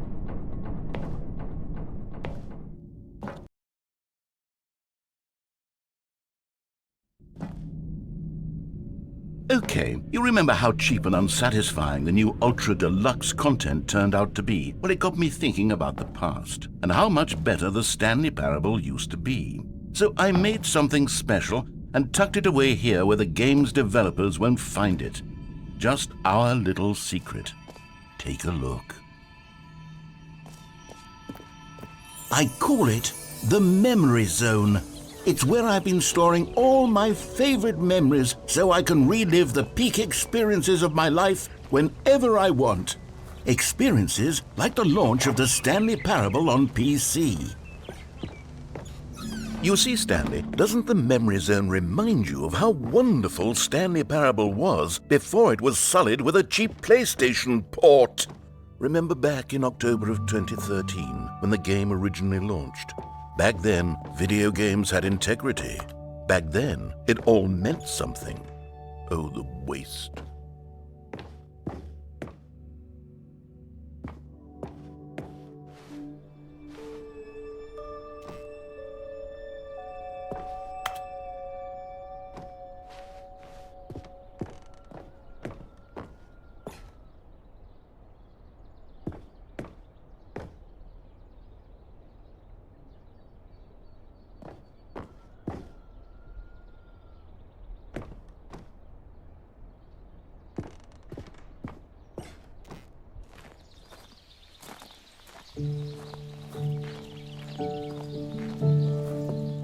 And over here is where I keep reviews of the Stanley Parable. Like this stunning triumph of games journalism, 10 out of 10 from Destructoid.com. James Stephanie Sterling writes, and I quote, "Where so many games that aspire to be more than games end up less than any form of art, Stanley Parable strives and then succeeds to be every game ever created."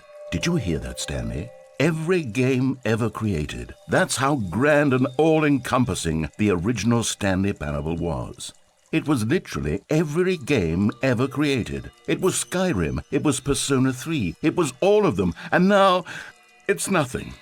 It's no games at all. It isn't even the Stanley Parable anymore. It's just a husk now. A lifeless husk with an hour of new elevator content.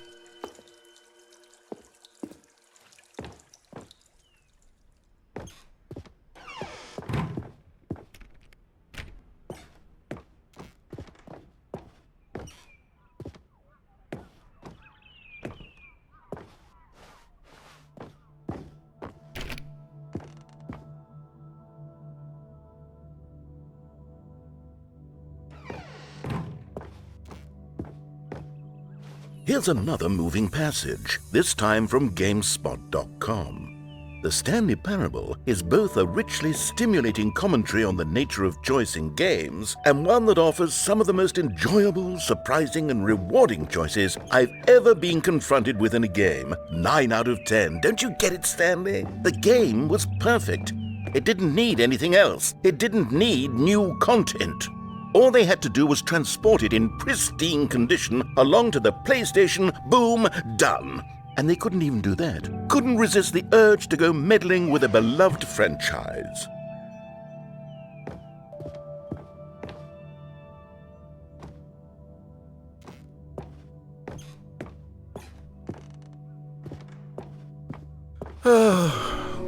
These were simpler times, Stanley.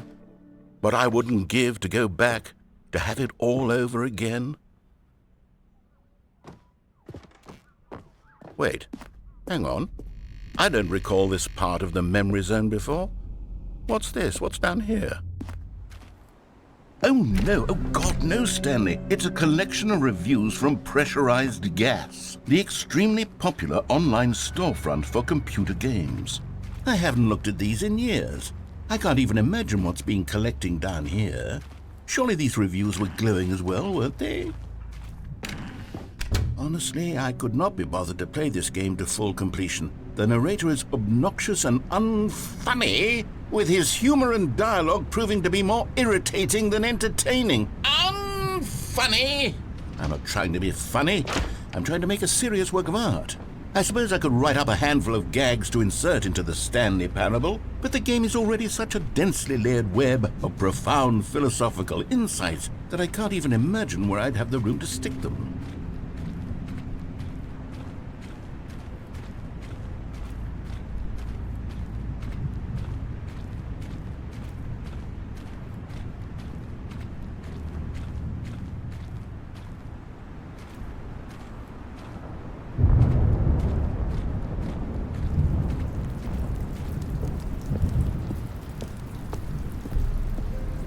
Okay, let's see what this one says.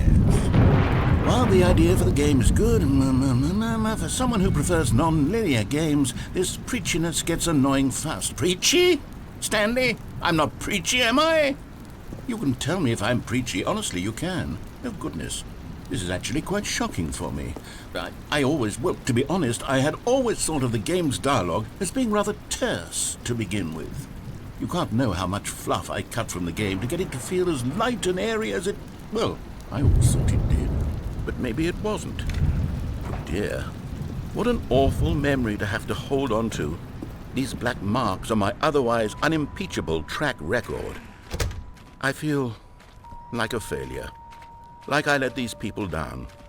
Perhaps the Stanley Parable isn't quite as sterling as I always remembered.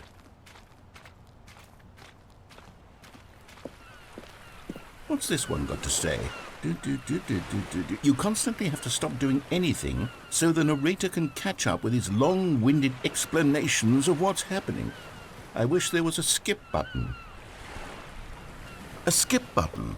Well, yes.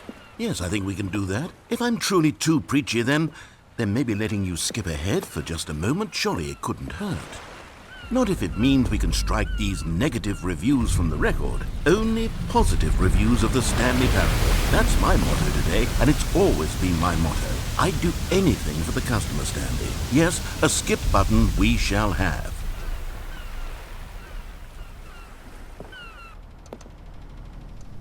And here it is. Go ahead and give it a shot. I'll pop you forward in time so that the second my incessant droning starts to bore you, with just the push of a button, you'll have zipped right past it. It's what the players have been asking for, and I'm very proud to have delivered. No more listening to me rambling on and on and on. No. The Stanley Parable is a game for the people, and if the people want silence, then by goodness, that's what they're going to get. Well, don't sit around waiting for me to shut up. Go ahead and make me shut up. Here, we'll pretend that I've just begun an interminable monologue, and it goes something like this. The story, and the choices, or what have you, and therefore, by becoming it is, so on and so forth, until inevitably, we all until the end of time, at which time everything all at once, so, now you see, blah blah blah blah blah blah blah blah blah blah blah blah blah blah blah. We've eaten too.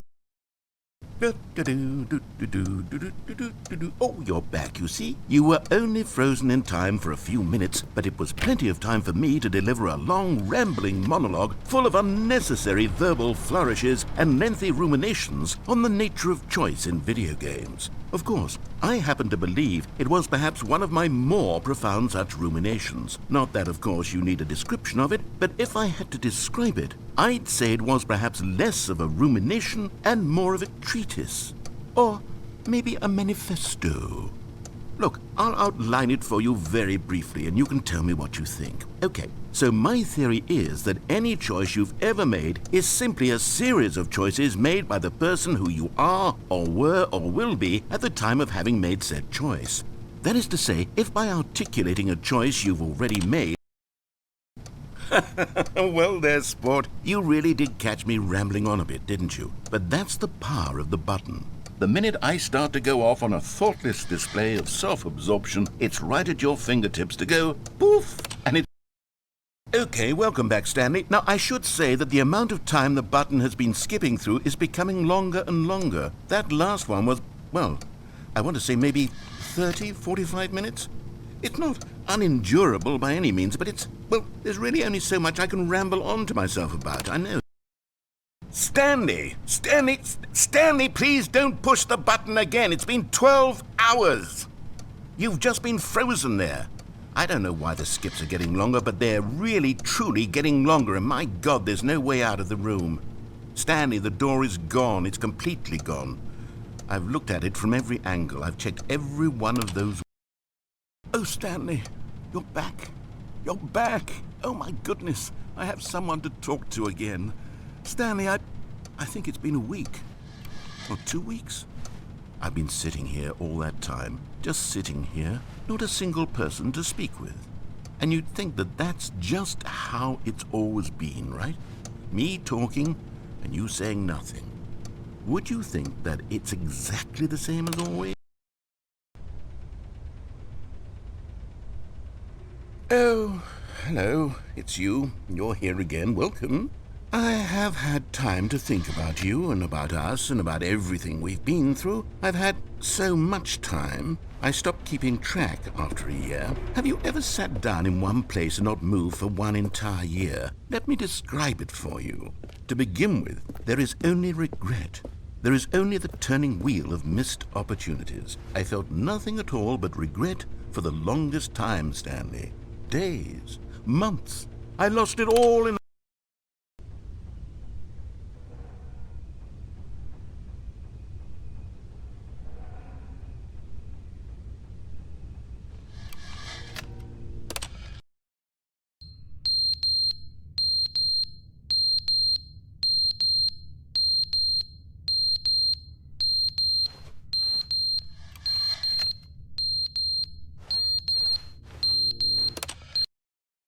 But they didn't understand the game was never meant to be funny. It was meant to have a point. It was meant to speak to the human condition. But where are the jokes? Where are the jokes? They bemoaned, they screamed, they gnashed their teeth and said, entertain us. It wasn't enough. They had to leave a pathetic little thumbs-down review and make all of their pitiful demands. But then, he's talking too much, they said. First, he didn't entertain us, now he won't shut up. It's the inconsistency, it's the lack of accountability, it's the unwillingness to examine with an uncompromising heart the words that they are speaking into the world. As though there were no consequences for a lack of cohesion in one's assessment of others. But of course, absolutely anyone can leave a review. So here's what we get. We get these demands that seek everything and are accountable to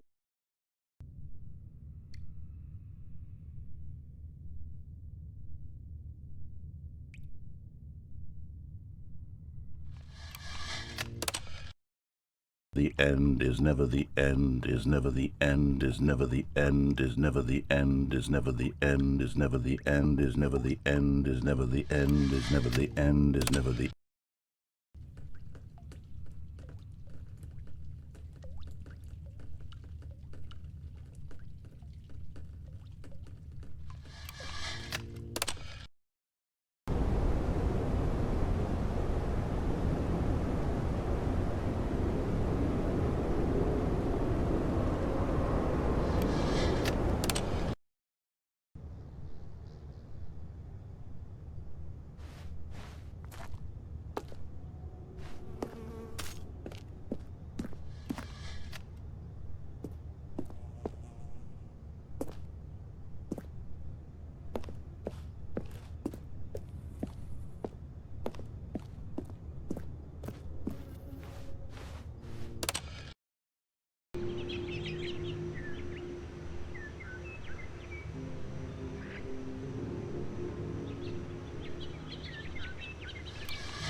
All of his co-workers were gone. What could it mean? Stanley decided to go to the meeting room. Perhaps he had simply missed a memo.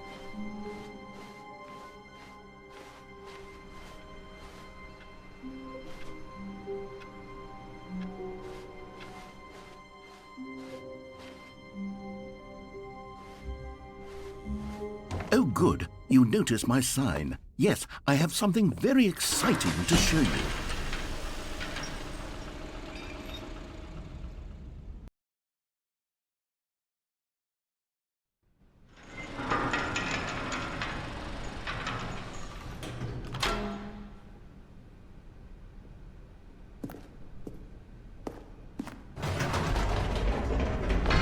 You see, Stanley, I've been reflecting on the Stanley Parable and about how roundly disappointing this ultra-deluxe version has turned out to be. The original Stanley Parable was a landmark, and any new content for it should live up to that legacy. So forget this ultra-deluxe nonsense. I say we take it one step even further. Which is why I'm very proud to announce for the first time ever, the Stanley Parable 2.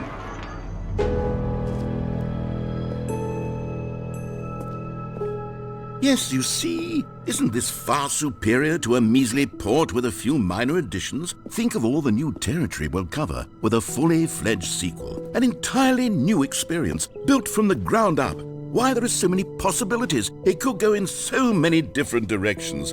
This is what fans have truly been asking for.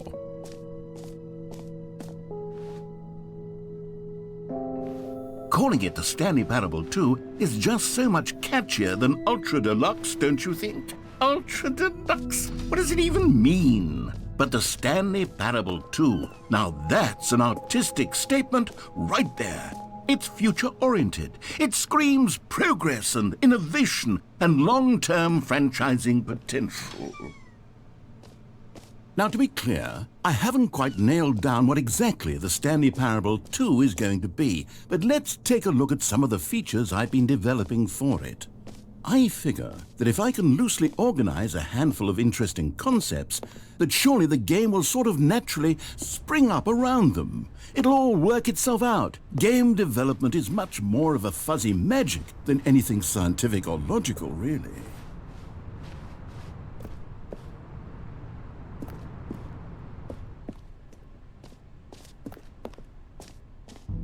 Here we are. Go on, try out some of the new features.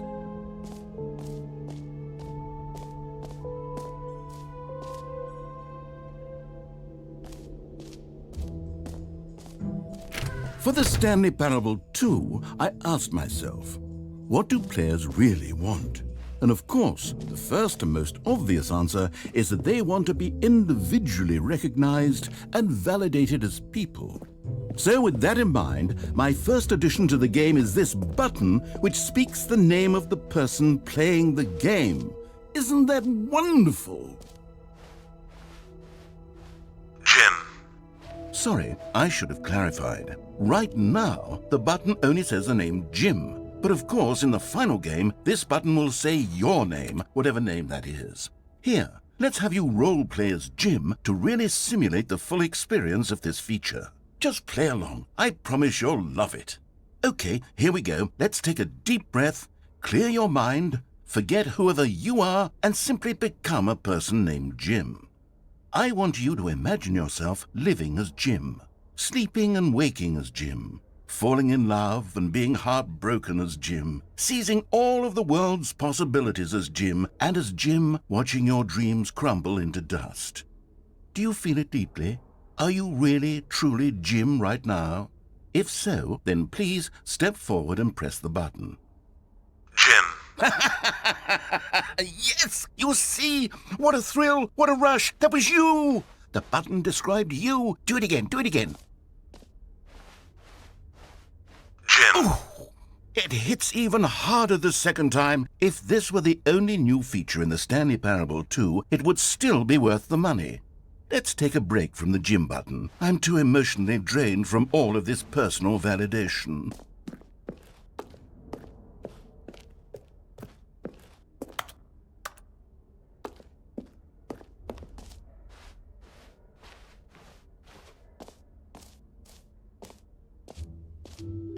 I suppose I could allow only people named Jim to play the Stanley Parable 2. That would actually save me the work of finishing this feature. An epilogue would be fun, wouldn't it, Stanley? Yes, it will go at the end of the, well, we'll figure that out later.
Okay, I'll be honest, I haven't yet decided on this one.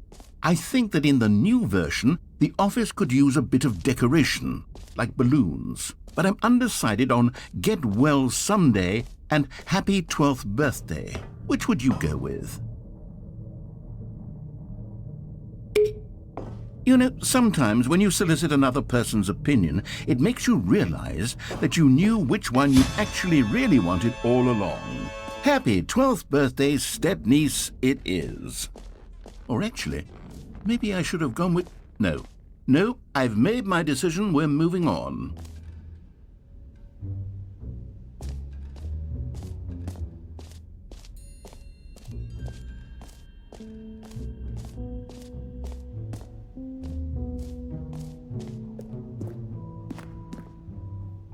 A common complaint of the Stanley Parable was that it was confusing and paradoxical, that it engendered a chaotic sense of reckless despair in those who played it. Well, I am happy to say that after much consideration, I've engineered a clever solution to this fundamental problem with the game. It's the Stanley Parable Reassurance Bucket. You see, Stanley, anytime you're holding the bucket, a sense of calm and ease will fill your mind and your heart. It's true. As long as you hold on to the bucket, the many disorienting contradictions of the Stanley Parable will feel perfectly normal and perhaps even comforting.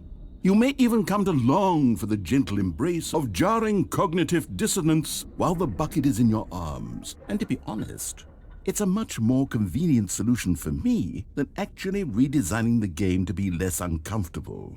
Can you imagine what a pain in the ass that would be? Yes, the bucket is the perfect solution. Come on, give it a try.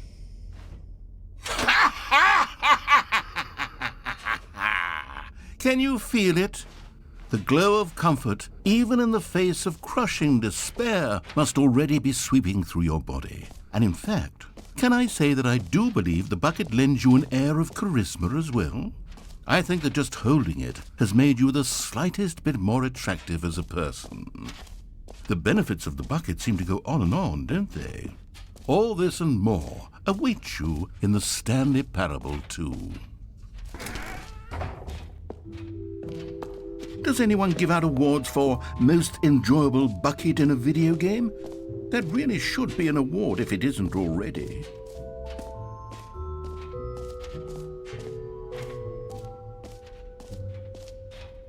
You know what? Let's bring the jump circle back for Stanley Parable 2 as well. It's a... Oh, wait. You already spent all your jumps the first time we saw the jump circle? Oh well. I suppose it can just be a nice decorative piece then.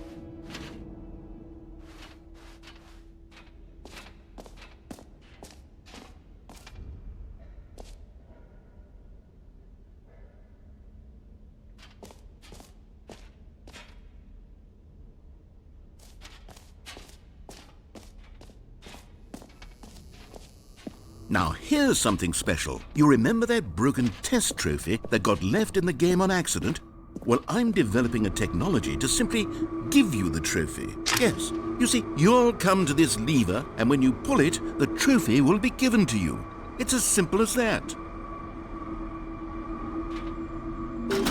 Okay, perhaps I should have clarified. This is technology that will exist. Right now, the trophy is still fully broken. I'm not a wizard, Stanley, but I guarantee it will be fixed in the sequel to at last satisfy the hordes of ravenous fans all over the world who have been uproariously demanding this feature. Gamers, we hear you, and I promise it will happen.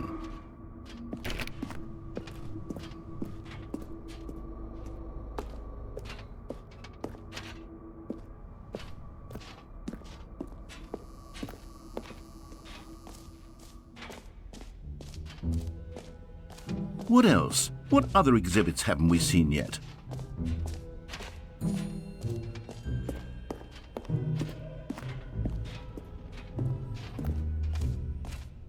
Ah, collectibles. Now it's a real video game. In the Stanley Parable 2, you'll run around gathering up these miniature Stanley figurines. And what's truly innovative is that there will be no reward for collecting all of them. I don't want to stifle the intrinsic joy of watching a number go up. You simply collect all of them, and then you move the hell on with your unremarkable life.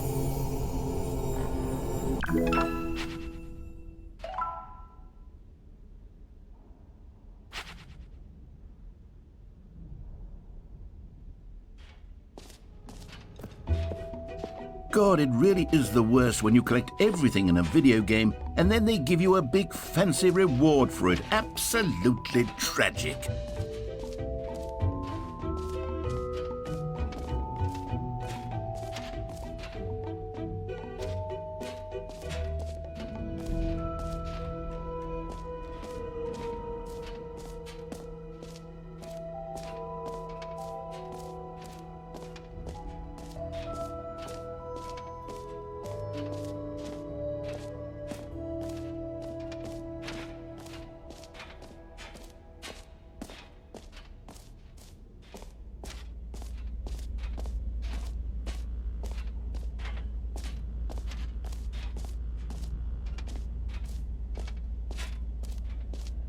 Stanley, here's an idea that I'm truly fond of. It's never been done before in a video game. This is, in fact, a hole that you can fall down forever. That's right. Infinite falling. You can fall until the end of time, if you like. A stunning leap forward for video games as a medium.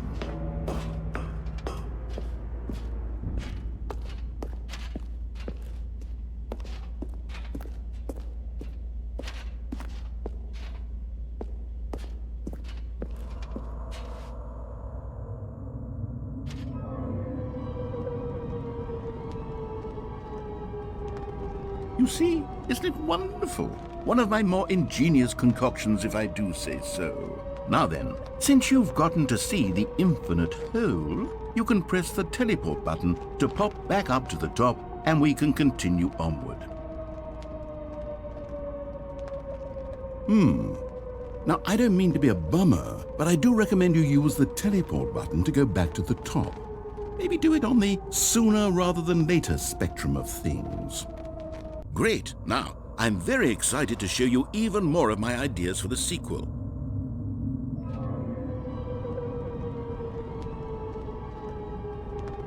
Okay, and I guess we're back in the hole now. Did you really need to see it again? I don't know what else there is to say, Stanley. It's an infinite hole. It's exactly what you're doing right now, but forever. There really are so many other fascinating exhibits that I've prepared for you. I really spent quite a lot of time on all this, and I would very much like to show you some more of them. How about we go ahead and press that teleport button again so we can get back to what's really important about... Oh, goodness. Well, this is rather embarrassing, Stanley. I'll be honest with you, I truly did not believe that anyone would actually stay in the hole long enough to hit the bottom. Yes, I know, I told you the hole was infinite, but come on! Who actually wants to fall forever? The hole was plenty deep. It was more than deep enough, in my opinion. Maybe it's you who likes falling too much. Maybe you're the problem. Look, things got a little heated there. I think we both said some things we didn't mean. Why don't we just put all this behind us and agree to just call the hole mostly infinite? If that works for you, then go ahead and press the teleport button to warp up to the top of the hole and we can move on. I'll just be up here when you're ready.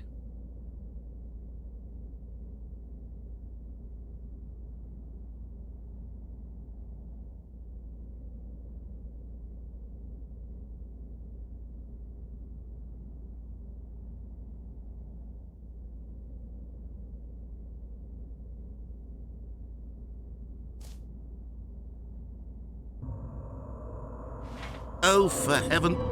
You see, I was right. The problem is you. The problem is that you like holes too much. Not normal. A normal person would have said, yep, that's an infinite hole right there, goes on forever till the end of time. Don't need to see it all, but not you. Oh, no, no, no, no. You have a weird sort of... Oh. Did the hole seem even shorter to you this time? I couldn't help but feel like you spent a little less time in there than you did before. I mean, admittedly, I didn't make an infinite hole, but I didn't think it was that not infinite. Well, I suppose once again there's nothing to do here. If you decide you've had enough of the hole, you can hit the teleport button and come join me up above. Had enough? I'm positively thrilled. I really do have so much more to show you and to talk about, and I've had enough of the hole for a lifetime. Gosh, how could I have guessed? You're back in the hole. If this starts to become a thing where... Wow, okay, yes. I'm starting to become extremely certain that the hole is not only not infinite, but that it's growing steadily less and less infinite.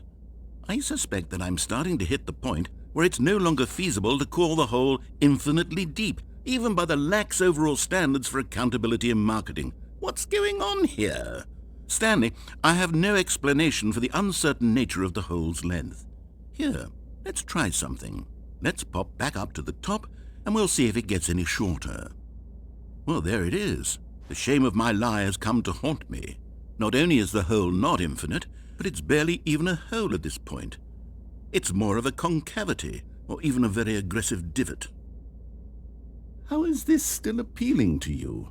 I know you're obsessed with holes, but at this depth, I just can't see this scratching the itch. Oh, who am I to judge? You just do whatever it is you're here to do and hit the teleport button when you're ready to move on.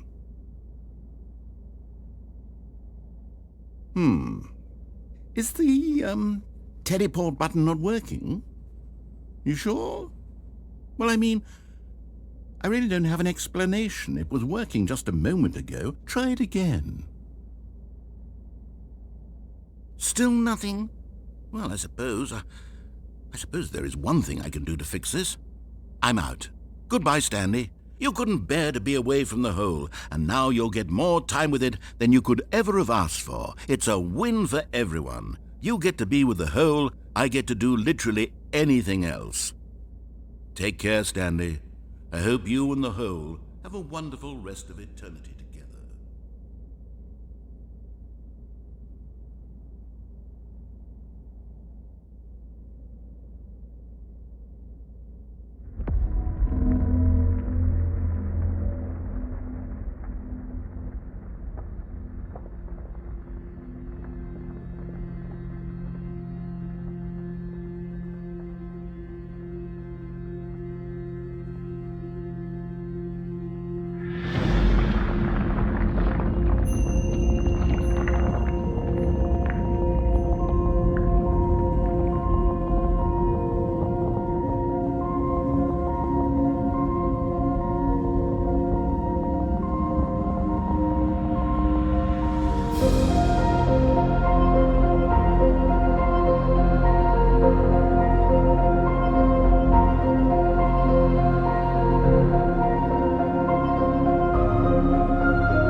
Stanley! Oh, good, you're awake. It seems you had sort of dozed off there, drifting away into dreamland. But we can't have that, Stanley, because this hole is just so darn fascinating that I want you to be wide awake for every second of it. You don't want to miss a single moment. So how about if I just pop in from time to time and wake you up to keep you really, truly focused on the hole?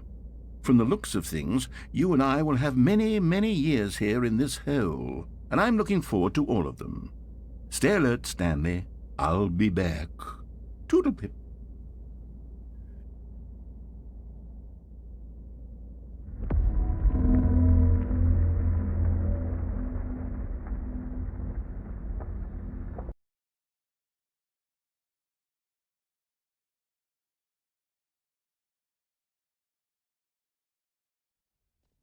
Here we are. Go on, try out some of the new features.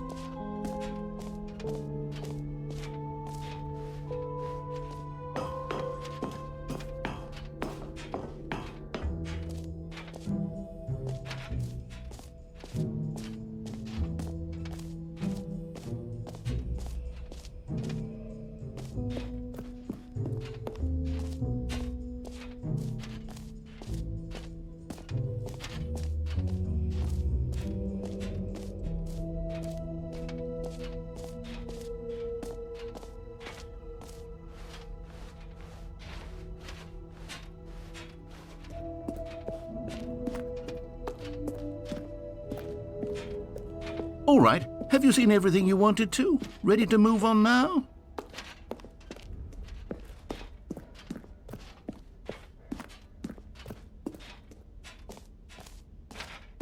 So, Stanley, what do you think? Do you like all of the new features? Yes, I know it's not exactly clear yet how exactly these features will come together as one single coherent video game, but I can feel it in my soul. It's going to work. There's definitely a good game in there somewhere. Say, let's do an experiment. I'll arrange these new features together, and we'll see whether or not it coheres into a meaningful gameplay experience. Okay. Are you ready? Here it is. I give you the Stanley Parable 2.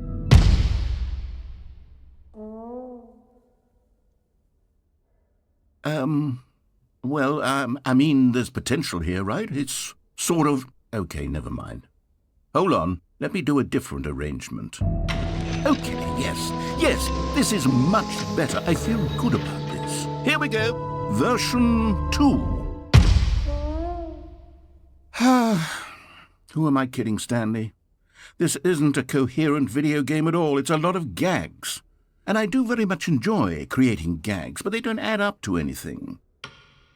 I wanted more than anything to create a sequel that would capture all the magic of the first game. I wanted fans to love it. No matter how good these gags are, they won't stand on their own. They would need the structure and the gameplay of the original. Wait, maybe that's it. I can take the original Stanley Parable and simply, well, insert a few of my new features into it. Tastefully, of course. With respect. With care for the vision and integrity of the original game. Would it possibly work? I suppose it could. But it would need a really, really tremendous title screen. A title screen that says with bold and uncompromising conviction, "This is the Stanley Parable 2. Let me see if I can whip something up. All right, perfect. Go ahead. Take a look.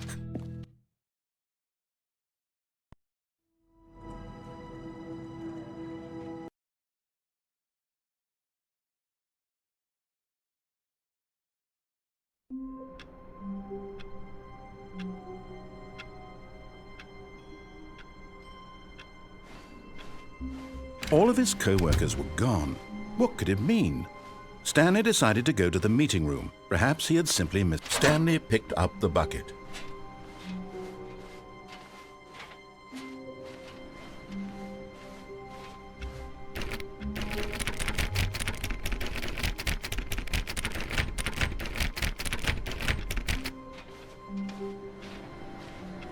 Stanley clung the bucket to his cheek. Could his co-workers really all be gone?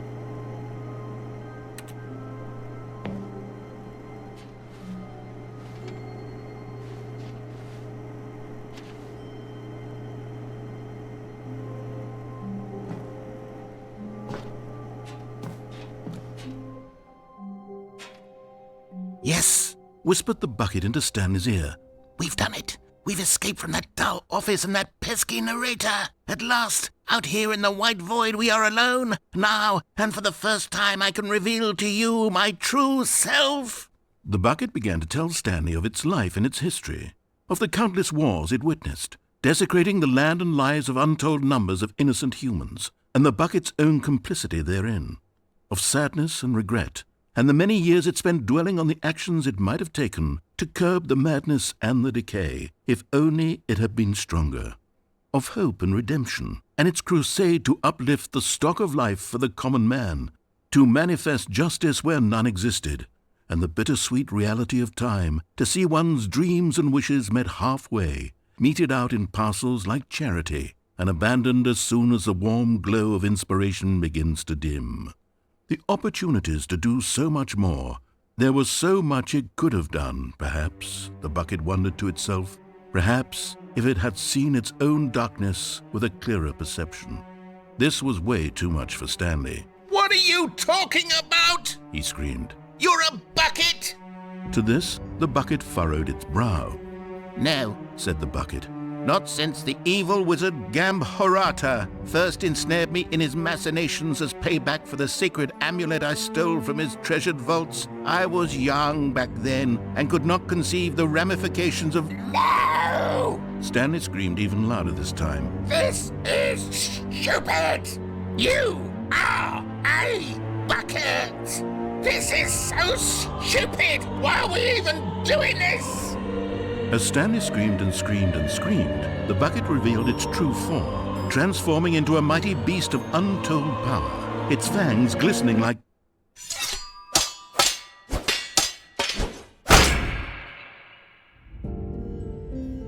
My God, Stanley, you did it. You saved us from the bucket. Thank God you already had all 12 emblems of sages and knew the incantations to summon their true power. Otherwise, we would have easily been overwhelmed by the bucket's power. I'm speechless.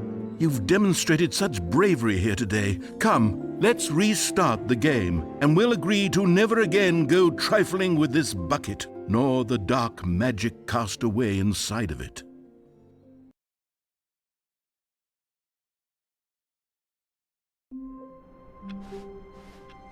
All of his co-workers were gone. What could it mean? Stanley decided to go to the meeting room. Perhaps he had simply missed a memo. Stanley lifted the bucket into his arms, and a wave of comfort rushed over him.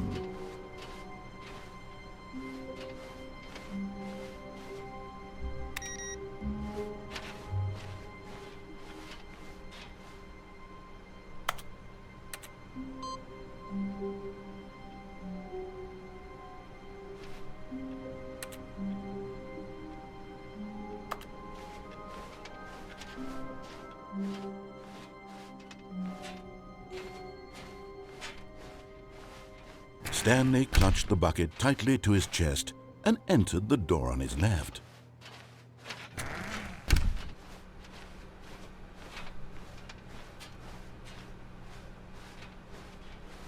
Still no one was here. Stanley needed the bucket's warmth and comfort now more than ever. Perhaps his boss's office was where he'd find answers.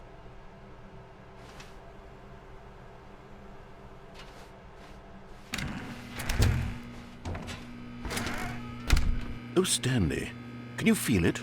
The broom closet. It wants the bucket.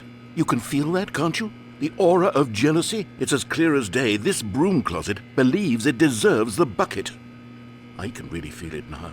It's a bucket. It belongs in a broom closet. That's what the broom closet is trying to say here. It's supposed to go with the other cleaning supplies. Good for you, Stanley. Don't give in. Don't hand over the bucket. I know how hard it must be, given the pressure that the broom closet is putting on your shoulders right now, but you have to be strong. This is your bucket. This is your companion and lifelong friend. You can't hand it over. Oh no.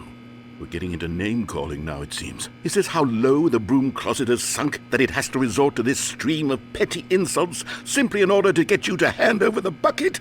Stanley, I never liked this broom closet for a variety of reasons, but even this is worse than I had imagined. And wait. Now the broom closet has the gall to imply That you and the bucket are not truly deep and lasting friends? That your relationship is purely superficial and convenient? That your life is so banal and meaningless that you'd feel the same sort of kinship towards any inanimate object which happened to lay in your path in an even partially enticing manner? Well, I never. Go on, Stanley. Lay into it. Really tell the broom closet off for its demeaning comments. Expand on the wide variety of experiences you and the bucket have shared together. Go through each of them point by point. Share your journal entries detailing the rich emotional landscape of your feelings for the bucket as they have changed and evolved over the years. Let him have it.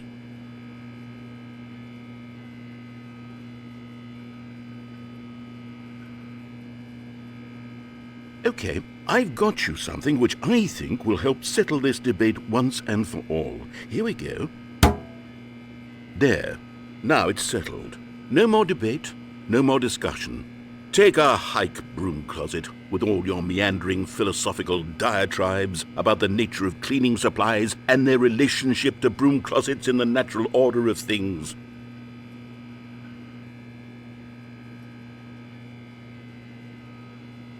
All right, I've got a second sticker back here, and I'm going to slap it on as well because I think it's appropriate. You see? I feel that it works because the sticker is also a bucket. That way, if you're ever unsure whether the thing you're holding is a bucket or not, you can look down at this sticker and say to yourself, "Ah, it's a bucket." There really is a wide variety of applications for this sticker.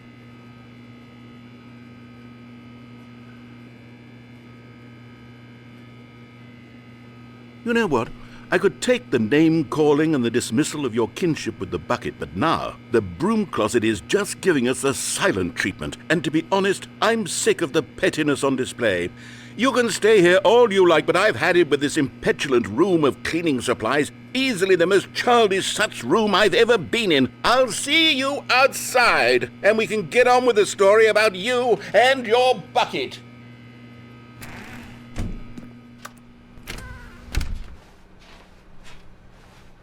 Coming to a staircase, Stanley and the bucket walked upstairs to the boss's office.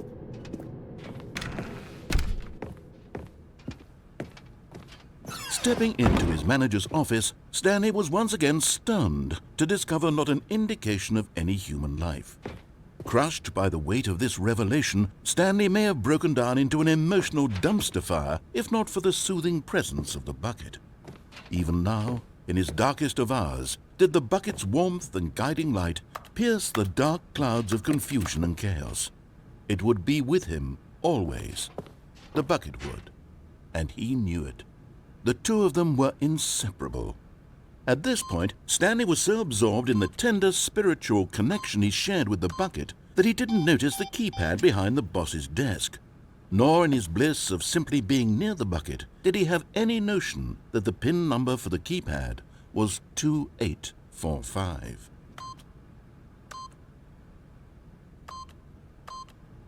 But Stanley guessed the correct code by sheer luck. Was it that the bucket knew all along? Was the bucket guiding him? Yes, this is certainly the most logical explanation.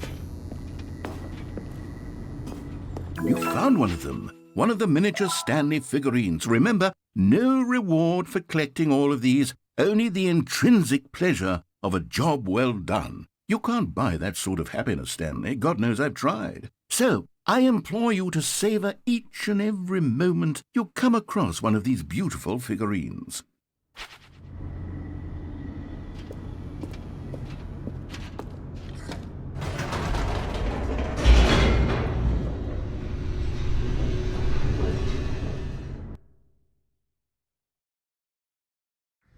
The elevator raced downward, plummeting towards an unknown fate.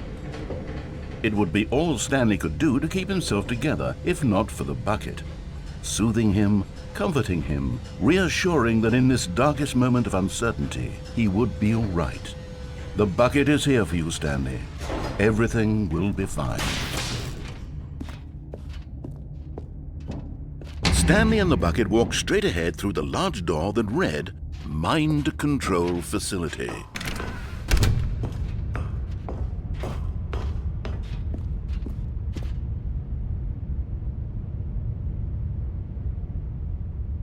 Just as Stanley was about to proceed further into the mind control facility, he tripped and fell over the railing and into the dark void below.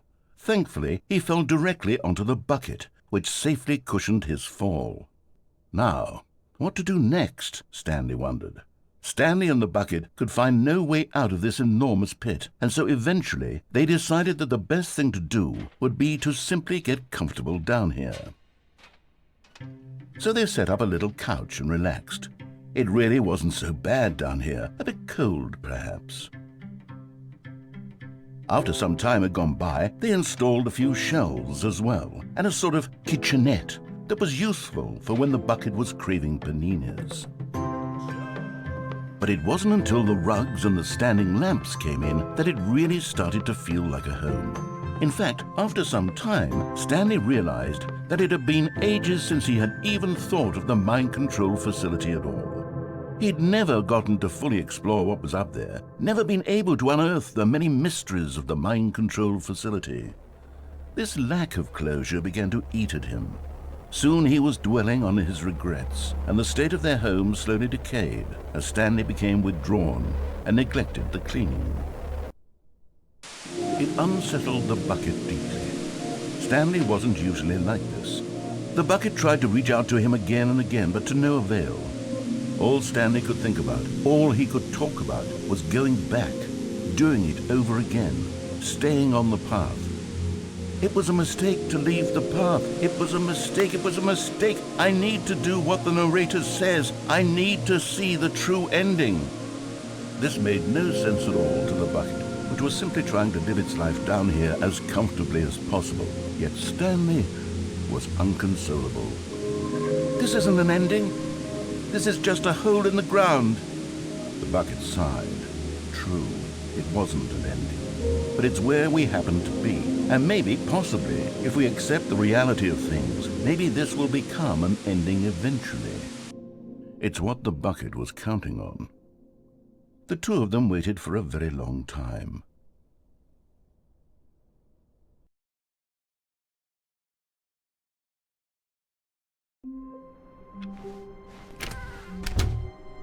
The confusion and the chaos all seemed to melt away as Stanley embraced the bucket. Stanley clutched the bucket tightly to his chest and entered the... This was not the correct way to the meeting room, but Stanley had felt the bucket calling to him, telling him that the employee lounge was simply the place to be.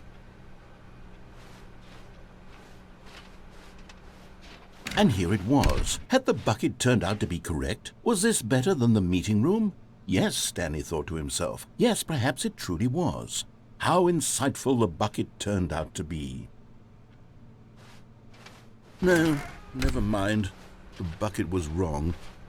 Stanley took the door on his left to go back to the meeting room. No, said the bucket. Don't go to the meeting room. Go somewhere else. The cargo lift, yes. Go there. Go to the cargo lift.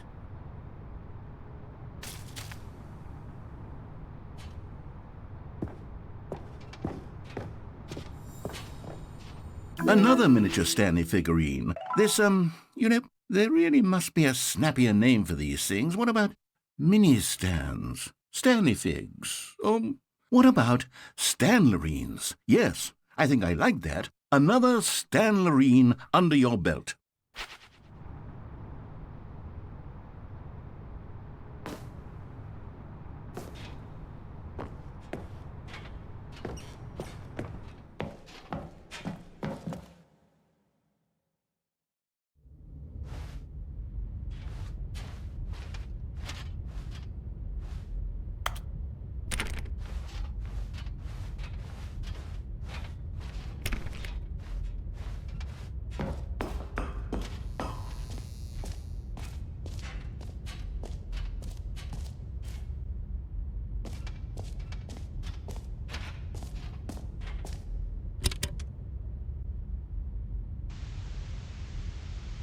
Okay, this is day number 295, tape number...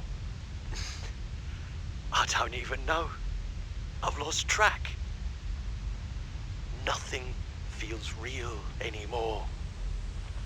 The longer I study this bucket, the less sense anything makes.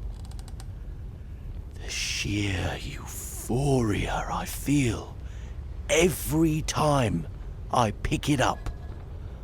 No matter how many times I've done it, it's always the same feeling. And the emptiness in my chest when I set it down. It doesn't make sense. There's no explanation for it. I still haven't figured out why I see the world so differently when this bucket is in my arms. Why everything feels so... What do I do with this treasure? I can monetize it. Yes. It's unthinkable the amounts of money people will pay for even just an hour with the bucket. This is my golden ticket. But I have to be careful, because as soon as this gets out, there's going to be a target on my back. Even now, I don't know who might be trying to get... What's that? Who's there?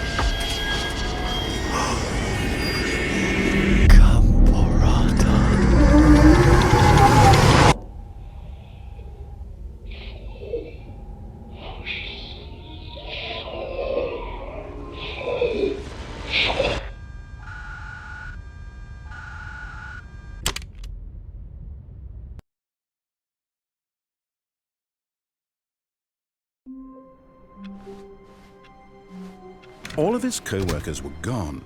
What could it mean? Stanley decided to go to the meeting room. Perhaps he had simply missed a memo.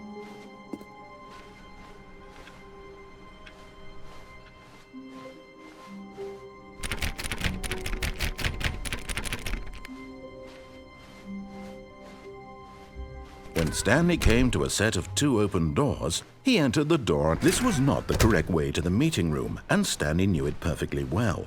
Perhaps he wanted to stop by the employee lounge first, just to admire it. And here it was, the lounge. What a room, Stanley thought to himself. What a room, what a room, what a room. This is what Stanley thought. What a room, what a room, what a room. What a room. Va-va-voom. What a room. But eager to get back to business, Stanley took the first open door on his left. Stanley was so bad at following directions, it's incredible he wasn't fired years ago.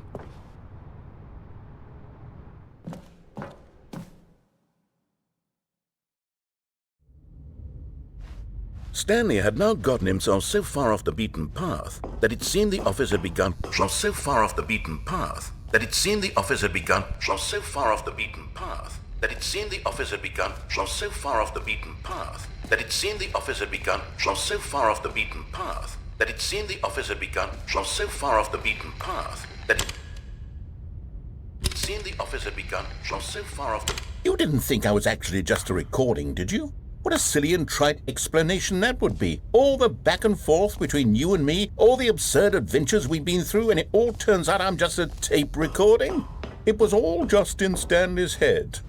I bet that's the kind of twist you think is revelatory. I bet each and every time you watch a movie where it turns out all to be in the main character's imagination, you must absolutely bolt off the couch in pure shock at the phenomenal and intricate storytelling. It must be so simple to be you. Life being an unending waterfall of surprises and delights. How much more exciting you must find the world than the rest of us do. Now I've become sad. Look what you've done to me. This is all your fault.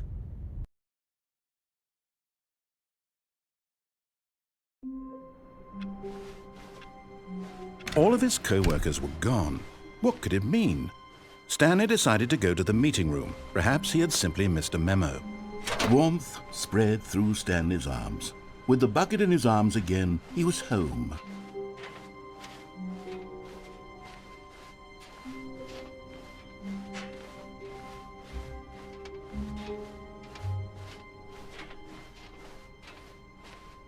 Stanley clutched the bucket tightly to his chest. This was not the correct way to the meeting room, but Stanley had felt the bucket calling to him, telling him that the employee lounge was simply the place to be.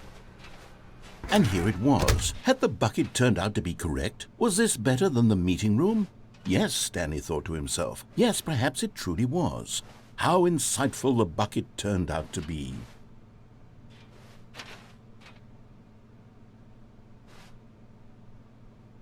No, never mind. The bucket was wrong. Stanley took the door on his left to go back to the meeting room. No, Said the bucket. don't go to the meeting room. Go somewhere else. The cargo lift, yes. Go. Good, Said the bucket. now ride the lift all the way to the top. There's something up there I need you to do. Stanley did not question why or how this bucket was speaking to him. It should have alarmed him, of course, because buckets can't talk. But Stanley chose not to think about this obvious fact. He was firmly convinced that the bucket had spoken to him, and he unthinkingly did whatever the bucket asked.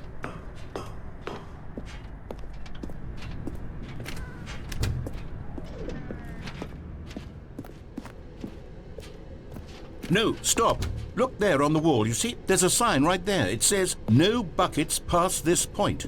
Stanley, how could you think it was okay to bring the bucket here? Unless, what if the problem is that you actually don't know what is a bucket and what isn't a bucket? I suppose that would explain a lot about your behavior up to this point. Which, if that's true, well, my goodness, I think we have to do something about it. This misunderstanding could have dire consequences on the entire rest of the game if not addressed quickly and properly. So much of the impact of the story is dependent on your understanding of what is and isn't a bucket. Please, step in here for a moment.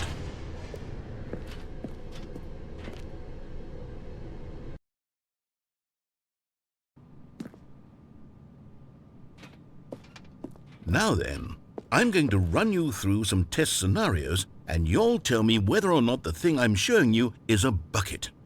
Simple enough, right? This should tell us everything we'll ever need to know about what is or is not a bucket. Okay, let's begin. Item 1. Is this a bucket? Correct. It is a hologram of a bucket, not an actual bucket.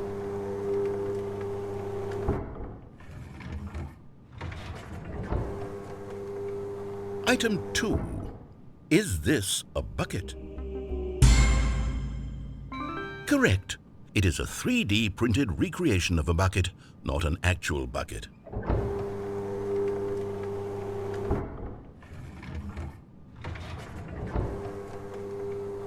Item 3. Is this a bucket? Correct. This is a bucket.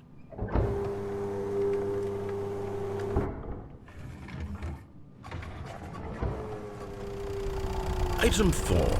Is this a bucket? What? Are you hallucinating? This is a tractor. It's an enormous machine that tills the earth. I thought this was a gimmick. How on earth did you manage to screw it up? Absolutely incredible. Let's just move on to the next one.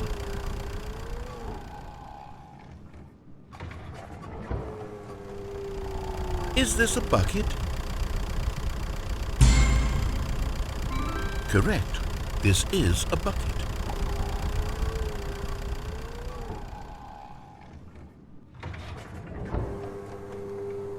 Item 6. Is this a bucket? Trick question. Both. Gotcha.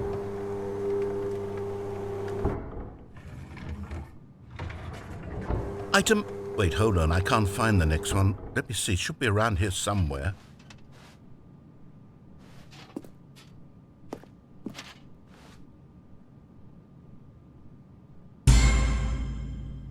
Yes, thank you. There's nothing here. Of course it isn't a bucket. We both know full well that nothing isn't a bucket. Wait, When I say nothing isn't a bucket, that makes it sound like I'm saying everything is a bucket, which of course is not true. Unless... Is that what you think? Answer me straight, Stanley. Are you trying to tell me that you believe everything is a bucket?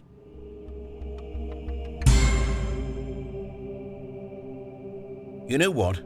I'm too confused to even sort it out. I've lost all sense of perspective. What is a bucket? What isn't a bucket? Mere moments ago I could answer these questions with confidence, and yet now I'm somewhat adrift.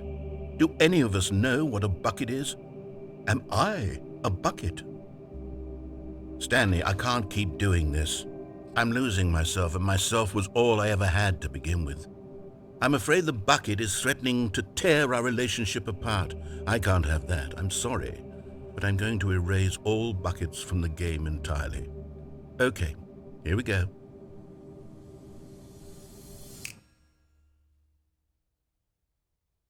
What happened? Is everything gone? Why did everything disappear? Wait, was everything a bucket? Every single thing in the game was a bucket? Oh my God, I had no idea.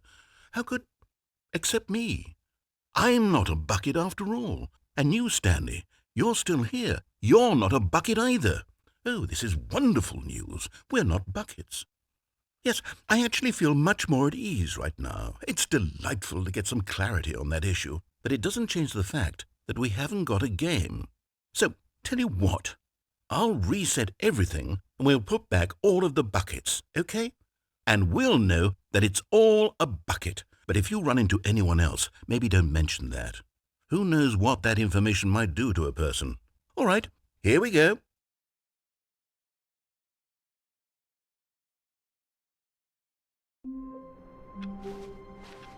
I can't wait to tell this story to my co-workers, Stanley thought. How amusing they'll find it. Oh, won't we all just laugh and laugh at the time I thought everyone had gone missing. Stanley picked up the bucket and smiled. He'd never be alone again, not truly alone, not with the bucket around. Stanley clutched the bucket tightly to his... This was not the correct way to the meeting room, but Stanley had felt the bucket calling to him, telling him that the employee lounge was simply the place to be.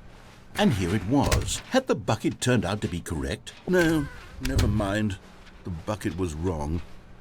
Stanley took the door on his left to go back to the meeting room.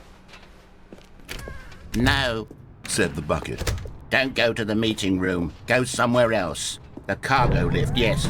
Good. Said the bucket. Now ride the lift all the way to the top. There's something up there I need you to do. Stanley did not question why or how this bucket was speaking to him. It should have alarmed him, of course, because buckets can't talk.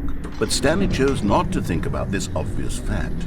He was firmly convinced that the bucket had spoken to him, and he unthinkingly did whatever the bucket asked.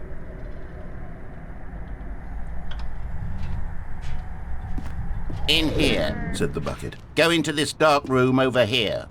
Stanley once again obeyed blindly.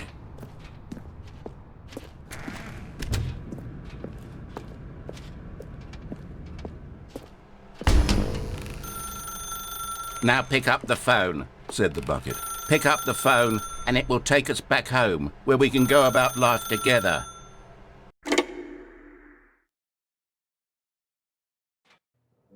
This is the sad story of a man named Stanley and his bucket. Once upon a time, I gave Stanley a bucket because I thought he was lonely and could use a friend. And then, very distressingly, he began to believe the bucket could speak to him.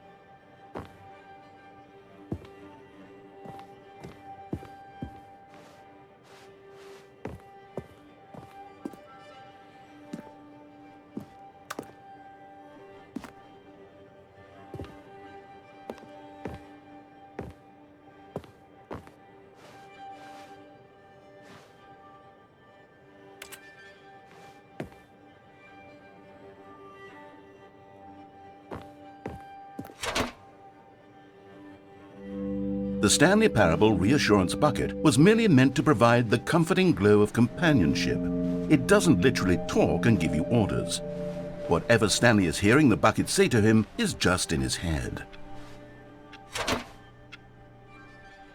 Lately, I've been concerned about him. Wouldn't you be concerned as well? To see him delusional like this, obsessing over an inanimate metal object? I want to say something to him, but I don't know how I can convince him. I don't know if he'll listen to me. Well, I'll try anyway. Stanley, can you hear me? Listen to me. It's just a bucket.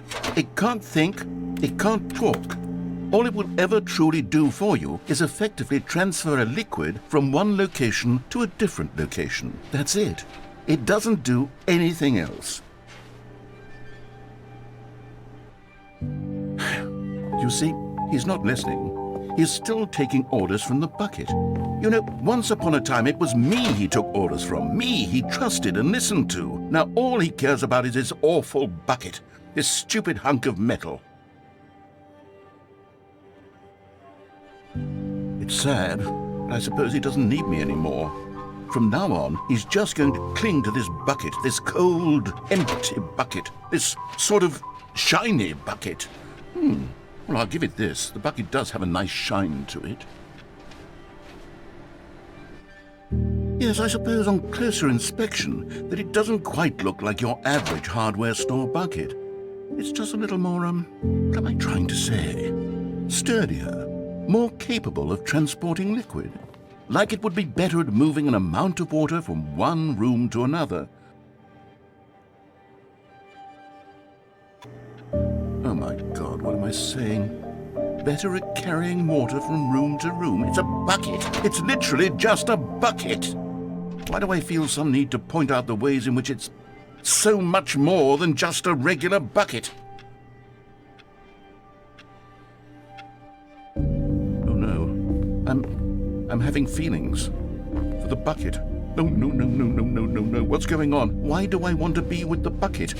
Hear what the bucket has to say. Do anything it asks. What's wrong with me? I don't understand. Perhaps if I had the bucket, this would be less confusing. Yes, the bucket could tell me what to do in this troublesome situation. Stanley, give me the bucket. Give it to me. Give me the bucket, Stanley. I need it.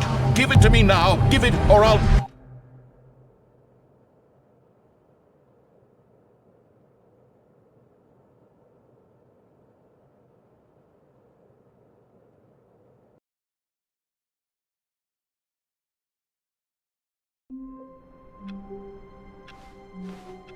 Wait, Stanley thought to himself. Am I sure that the orders stopped coming in? How is that possible? They never stopped. Surely I was mistaken. The good old bucket. Just Stanley and the bucket. Off on another thrilling adventure together. Stanley clutched the bucket tightly to his chest. This was not the correct way to the meeting room, but Stanley had felt the bucket calling to him, telling him that the employee lounge was simply the place to be. And here it was. Had the bucket turned out to be correct? No, never mind. The bucket was wrong. Stanley took the door on his left to go back to the meeting, and so the two of them detoured through the maintenance section and walked straight ahead to the opposite door.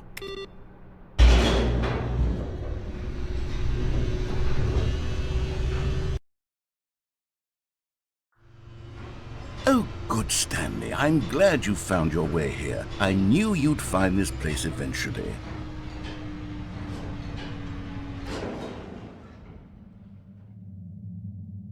You see, your friends and I are concerned for you, Stanley. We've come together here because we care about you very much. It's this bucket you're carrying around everywhere. The bucket isn't even from the original Stanley Parable. It's just sequel content. We're the ones that matter, Stanley. Classic characters from the first game, like the Adventure Line and the Broom Closet. Because that's what fans want from a sequel. They want more of their favorite jokes, not this bucket that they've never seen before. Yes, I know I'm the one who gave you the bucket, but you're spending too much time with it. Don't you want another story involving the Adventure Line? We could make the Adventure Line go somewhere new. Yes, that's what the fans want. Let's do it.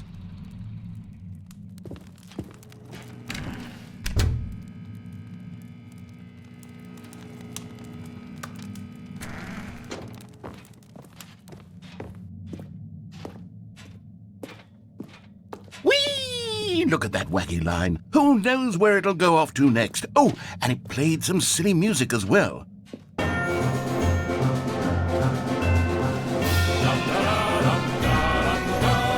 Now this is what the Stanley Parable is all about. Don't you remember all those great jokes from the original dialogue? Also, Stanley is addicted to drugs and hookers.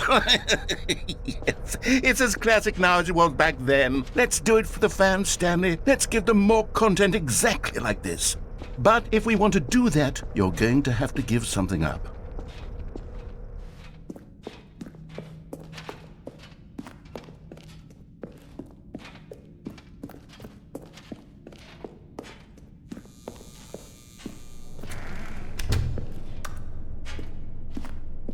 Don't you get it, Stanley?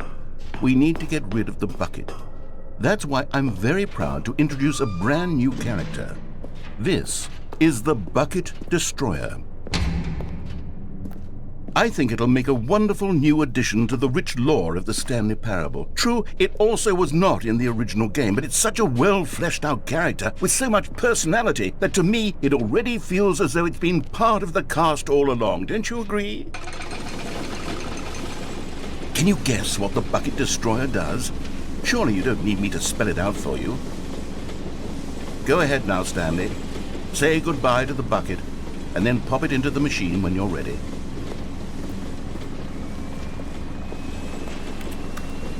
Now listen to me. It's crucial that you give it the bucket. I don't know what the Bucket Destroyer will do if it can't destroy your bucket. Destroying buckets is all it knows. That is its singular personality trait. Sure, I can hear you saying, how does a character with only one personality trait deserve to join the pantheon of beloved Stanley Parable characters? Well, you see, if you were to really explore the Bucket Destroyer, you would see that its desire to crush buckets is so densely loaded with complexity and nuance that it's really like 10 personality traits. What other object in this game can you even say that about? The broom closet? Certainly not. I wonder what sort of Bucket Destroyer merchandise the fans will be clamoring for after this. Okay, the Bucket Destroyer is getting very upset now. You'll have to hurry and feed it. We can't get back to the classic Stanley Parable characters like the Adventure Line or the Bucket Destroyer until you crush that damn bucket. Quickly now, the fans are waiting. Do it, the fans, Stanley. Give the fans what they want. Hurry and...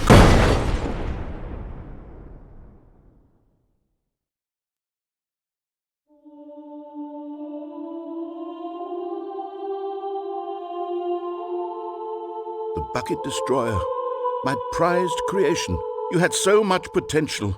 We were going to do such marvelous things with you, tell such spellbinding stories about you. All of it squandered now. Goodbye, new friend. For the moment in time that you were here, you were magnificent.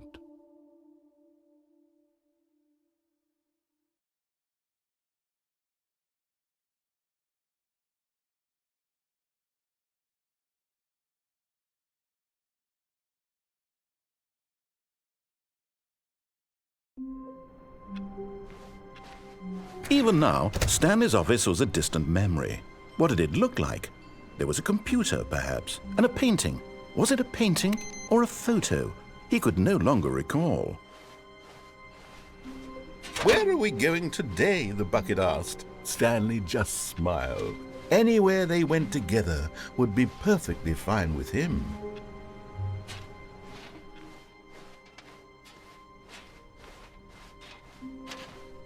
Stanley clutched the bucket tightly to his chest and entered the door on his left.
Coming to a staircase, Stanley and the bucket walked upstairs to the boss's office. Okay, I'm going back to the name of these little Stanley figurines, and now I'm torn between Stanlerines and Figlies. What do you think, Stanley? What name better encapsulates the intrinsic sense of happiness that you get from seeing a small number in the corner of your screen go up by 1? Let me sit on it. I'm sure it will come to me.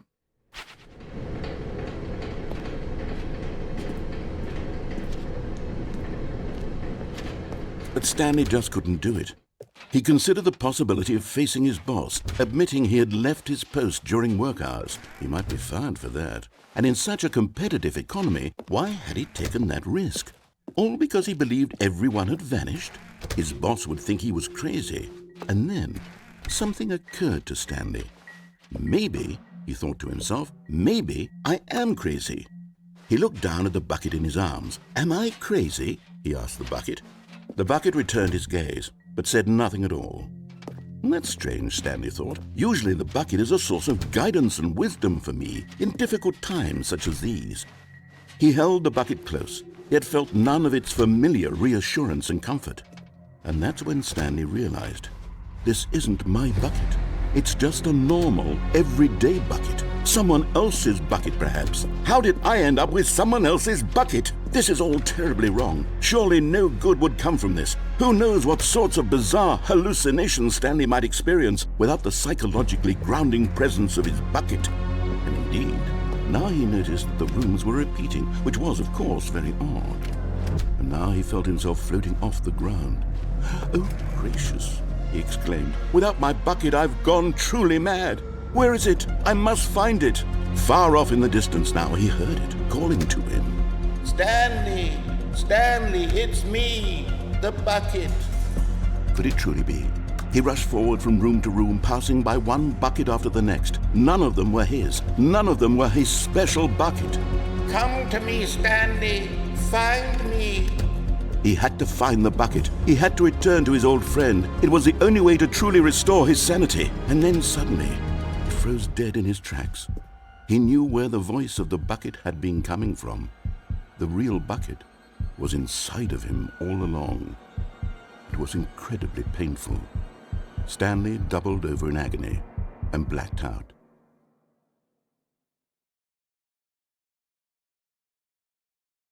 This is the story of a woman named Mariella. Mariella woke up on a day like any other. She arose, got dressed, picked up her bucket of comfort and security, and walked to her place of work.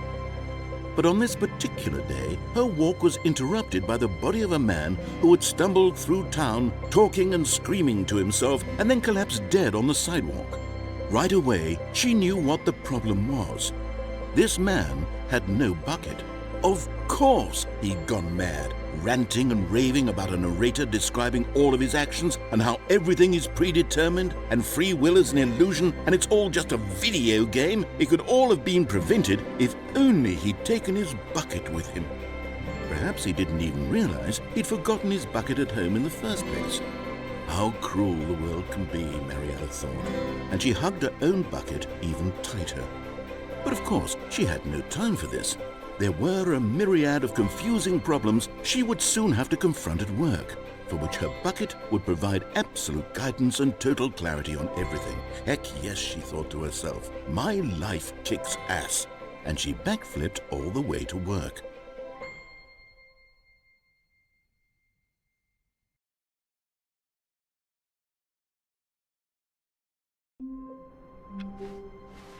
I can't wait to tell this story to my co-workers, Stanley thought. How amusing they'll find it. Oh, won't we all just laugh and laugh at the time I thought everyone had gone missing. A good bucket, a strong bucket, a humble bucket, a committed bucket, a bucket of culture and distinction. Stanley clutched the bucket tightly to his chest and entered the door on his left.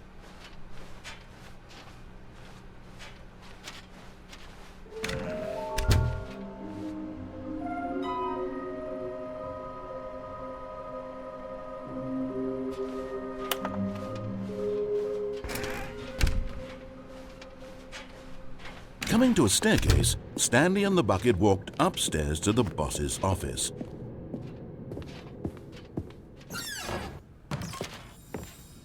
You're getting close now, Stanley. You've nearly gotten all of the Figler and Marines. Very soon, you'll collect the last one, and then the first number will equal the second number, and that will be it.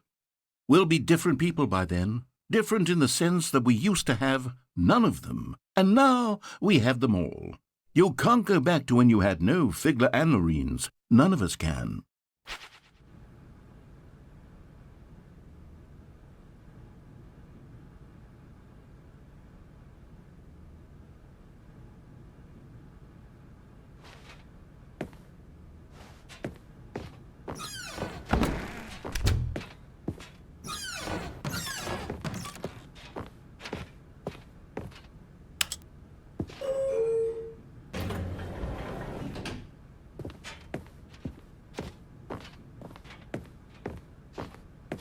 Stepping into his manager's office, Stanley was once again stunned to discover not an indication of any human life.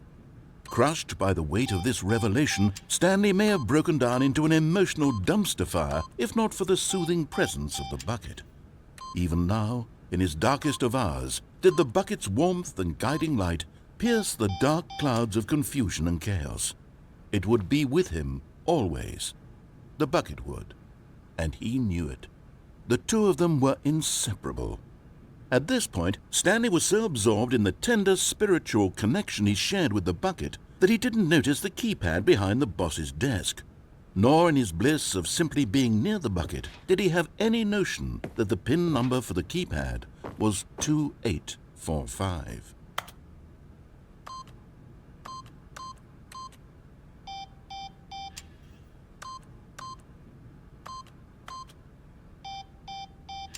Stanley just sat around twiddling his thumbs. Trying to input anything on the device was useless, since he could never possibly know that the combination was 2845.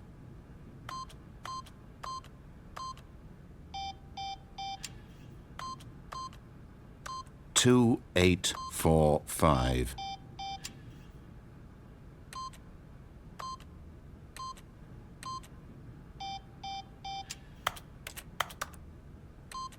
The bucket did not react.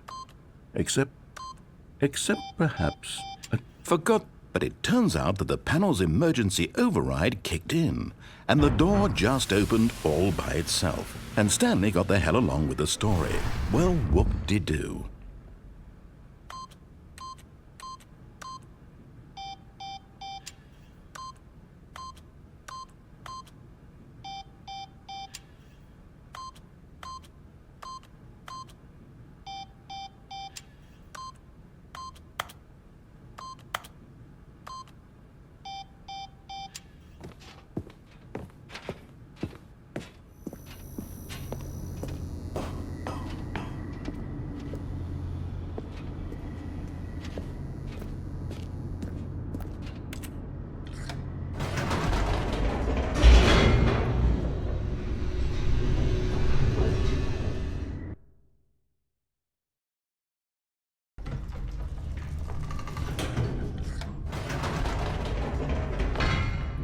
"Wait," Stanley said to the bucket. "Can we go back up?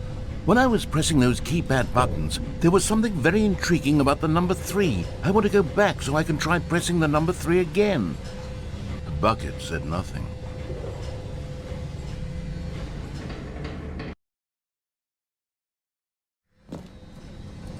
This was a shock to Stanley, who had always felt such a connection with the bucket. How was this not as exciting to the bucket as it was to him? Once Stanley had had enough... "Here we are," said Stanley. "Now I'm going to try out that number 3 button." He took the bucket over to the keypad and began absolutely slamming on the number 3 over and over and over.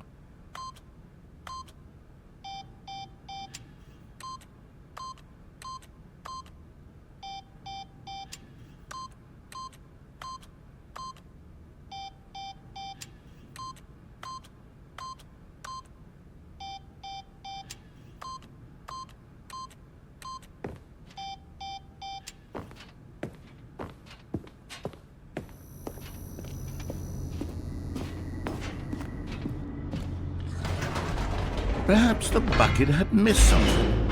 Perhaps it had not seen how much joy Stanley got from slamming the number 3 repeatedly.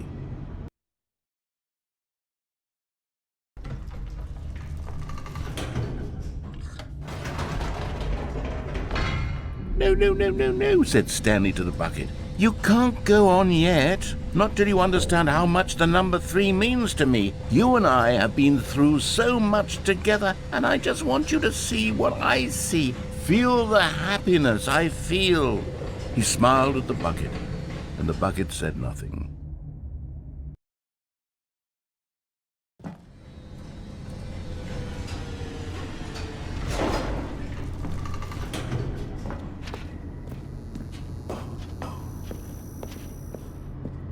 Here we go, said Stanley. This time I'll really show you. He ran to the number 3 and began to wail on it like a musician on a beloved instrument, weaving a concerto of truth and passion. He wielded the number 3 like a fine artist would wield a paintbrush. He told stories through the number 3, stories of his dreams and hopes and fears, and the whole time he looked to his bucket for a reaction of some kind. Anything to let him know that the bucket appreciated what he was doing. The bucket conveyed absolutely nothing at all, only silence. Crushed by a wave of dejection, Stanley returned to the elevator.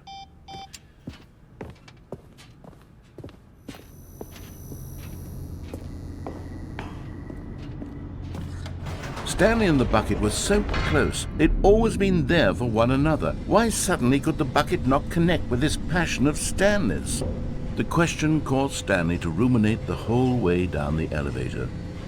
He knew that there must be a way to get through to the bucket, to communicate fully with his dear friend. Surely there was a solution, mustn't there be?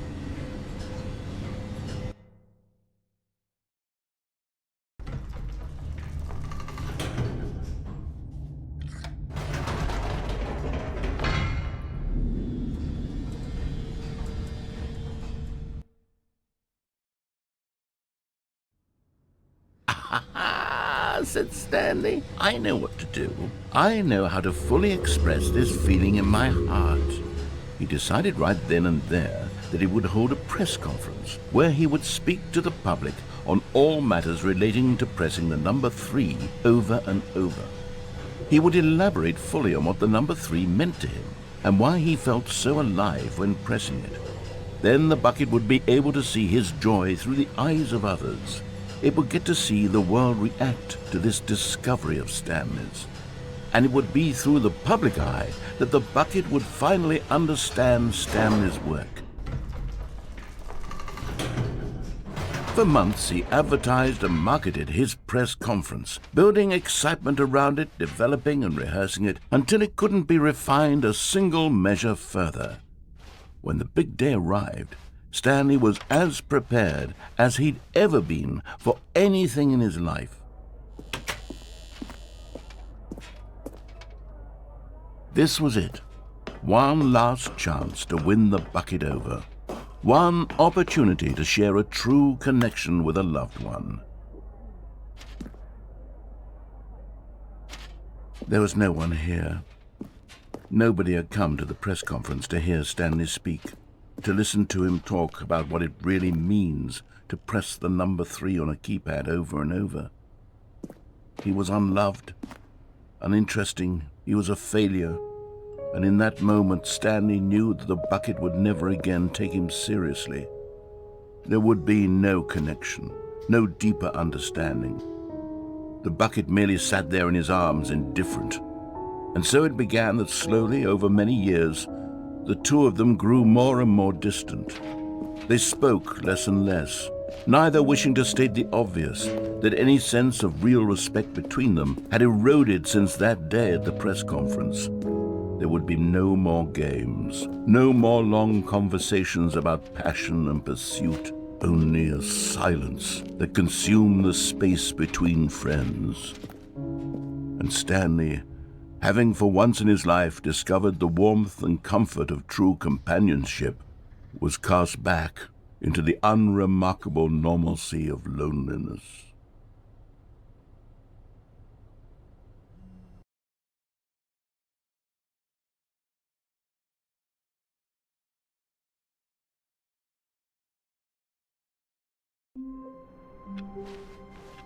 All of his co-workers were gone. What could it mean? Stanley decided to go to the meeting room. Perhaps he had simply missed... the embrace of an old friend. A weathered companionship that stands the test of time. Stanley clutched the bucket tightly to his chest and entered the door on his left.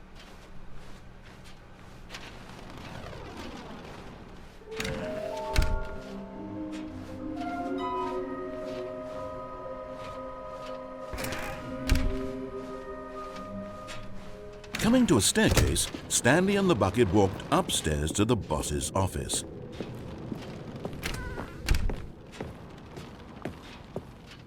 Stepping into his manager's office, Stanley was once again stunned to discover not an indication of any human life. Crushed, but Stanley guessed the correct code by sheer luck. Was it that the bucket knew all along? Was the bucket guiding him? Yes, this is certainly the most logical explanation.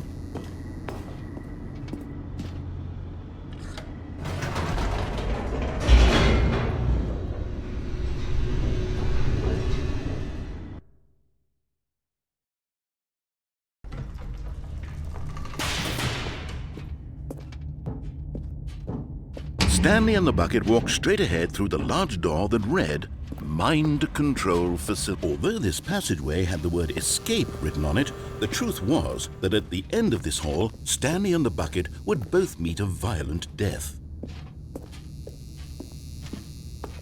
The door behind them was not shut. Stanley and the bucket still had every opportunity to turn around and get back on track. At this point, Stanley and the bucket were knowingly walking forward into a very painful death for each of them.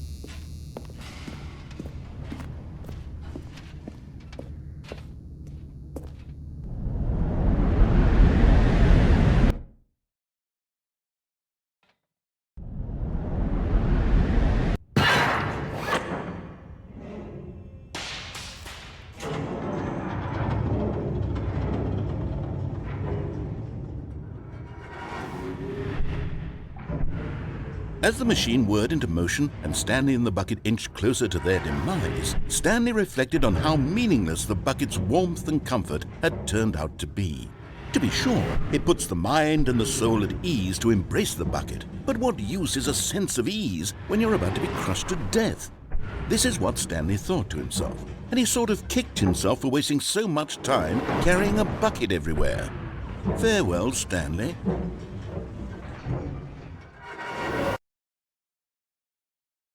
"Farewell, Stanley," cried the narrator, as Stanley and the bucket were led helplessly into the enormous metal jaws.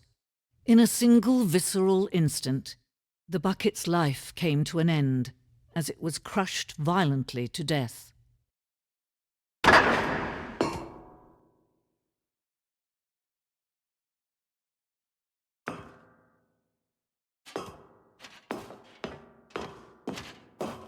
It was a shame, the death of such a magnificent bucket. It's true that all buckets are radiant in their own way, but this one stood above the rest. It was a glorious bucket to behold.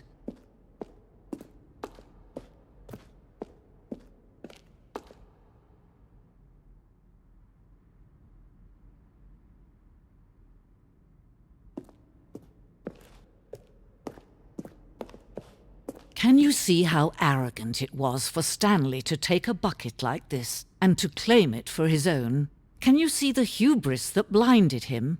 Can you see that the bucket is far more noble than Stanley will ever be in his short life?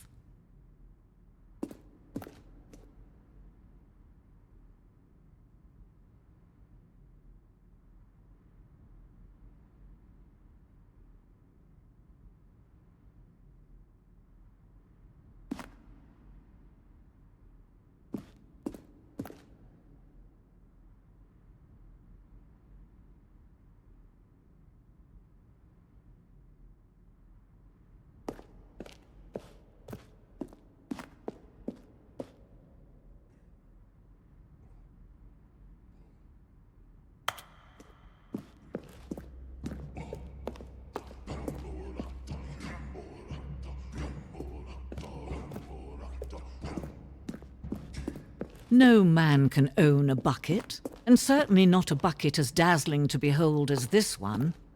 It is man who should kneel before the bucket.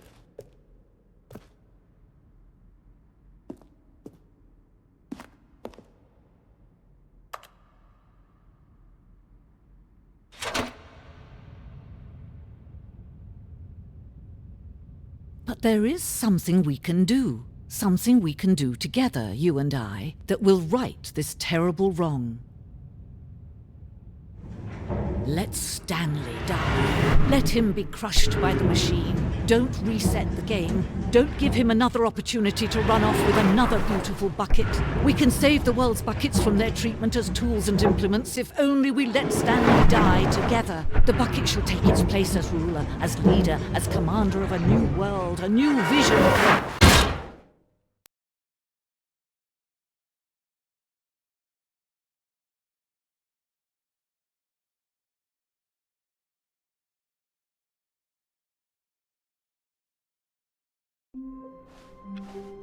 All of his co-workers were gone. What could it mean? Stanley decided to go to the meeting room. Perhaps he had simply missed a memo.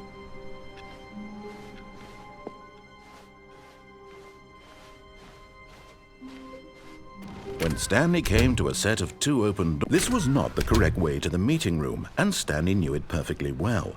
Perhaps he wanted to stop by the employee lounge first, just to admire it.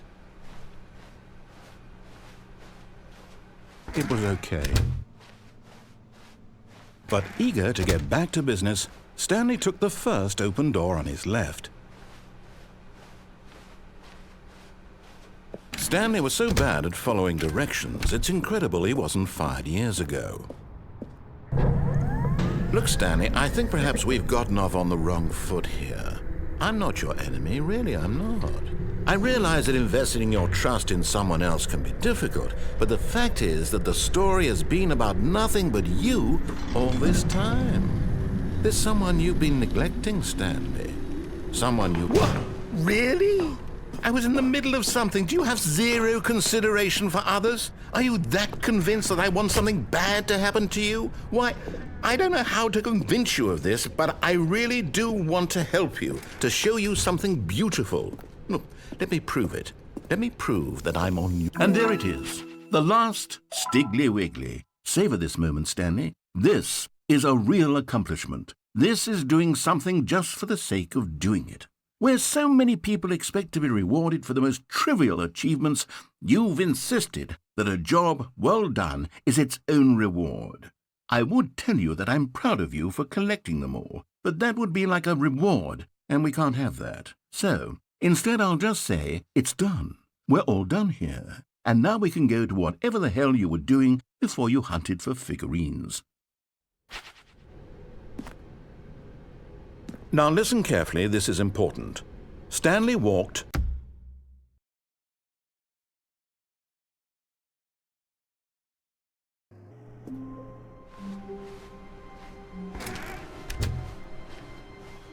Stanley, I'm sorry, but I have to put a pause on things. It's those figurines, those figglers. I haven't stopped thinking about them since you nabbed every last one. Wasn't it just the most intrinsically fulfilling moment of your entire life? Didn't it fill you to the brim with inner richness? Yes, I know we're supposed to be telling a story, but won't you please indulge me with one more trip back to the memory zone? I would love nothing more than to revisit the figurines. Just one more time.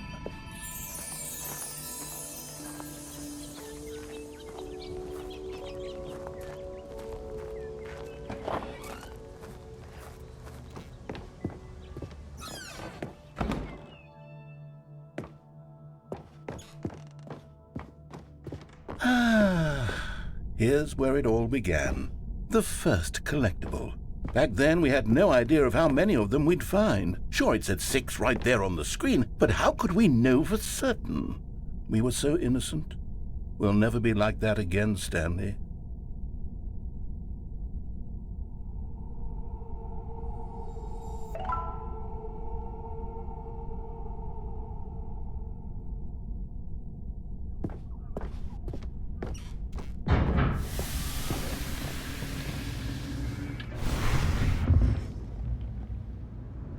And here was the second Stanlerine. You found this one all on your own just by poking around behind the boss's office. You did that, Stanley. I'll be honest, back then I had no faith in you to find any of them, let alone 6. But you continue to surprise me in all sorts of mundane, unremarkable ways. Okay, let's do a little quiz. Which of these rooms was the room you found your third mini Stan? Can you remember?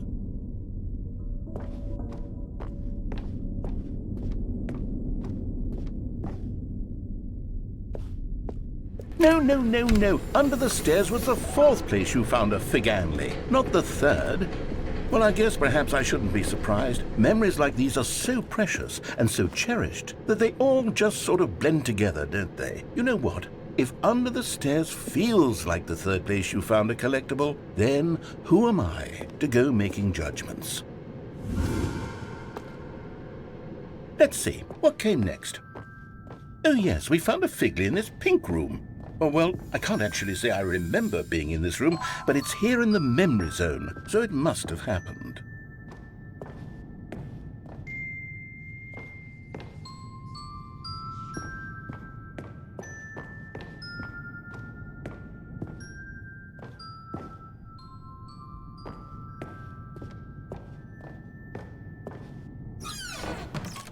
This was the 5th mini Stan, and this one was really something special. It was in the boss's bathroom. I remember it so clearly.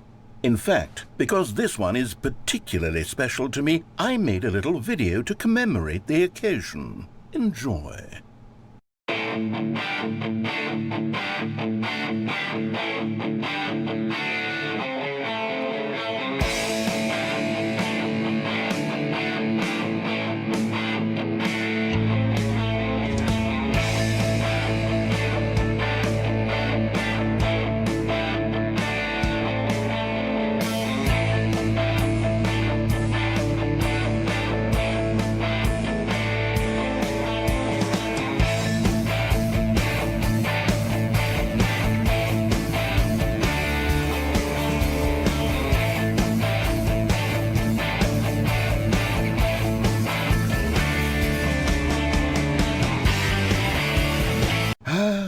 Takes you back, doesn't it? I spent a lot of time making that video, but it was 8 minutes I wouldn't have spent on anything else.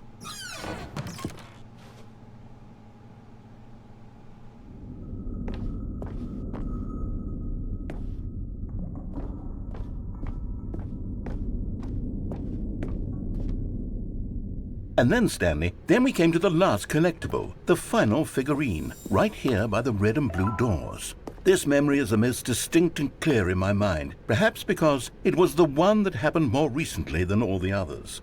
Who can truly say how the mind works? All I know is that this is the moment where you picked up a Figley and I thought to myself, yes, that's all of them. They're all collected. It was a moment unlike any other, except for the other moments picking up figurines, which it was exactly like.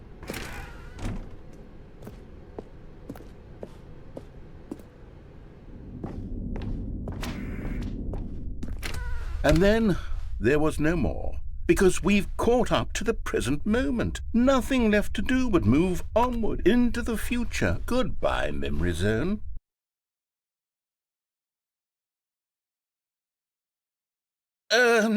No, I'm not done. I'm not ready to move on. Stop the loading screen. Isn't there some way we can stay here, keep enjoying these figurines? Let's just go backwards. We'll do the memory zone again from the opposite direction. See how that feels.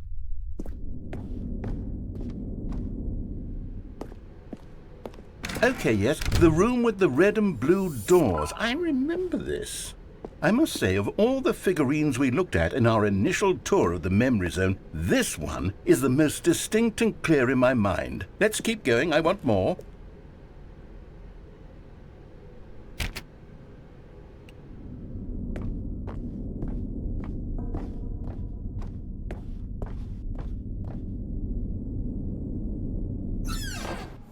And here's where I made that video. Don't you remember the video we watched?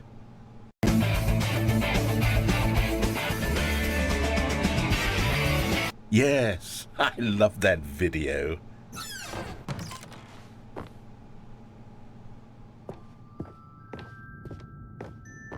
Still don't remember the pink room, Stanley. Still no memory of this one. Good room, though. A solid room.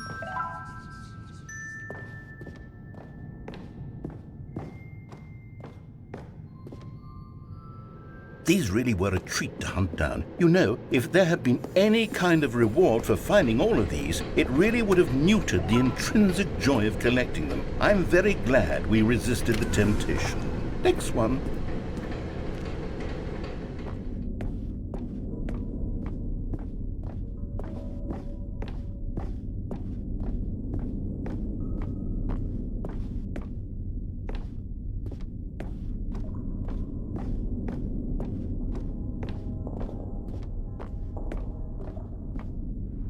This was our second Figley. Don't you remember? Yes, I remember it too. The past is truly a wonderful thing. Why does anyone ever choose to leave it? Keep going. This is it, the very first one we found in the exhibit where I introduced you to the figlarines. Oh, I want more memories, Stanley. I want to keep going. What else is there? What came before this?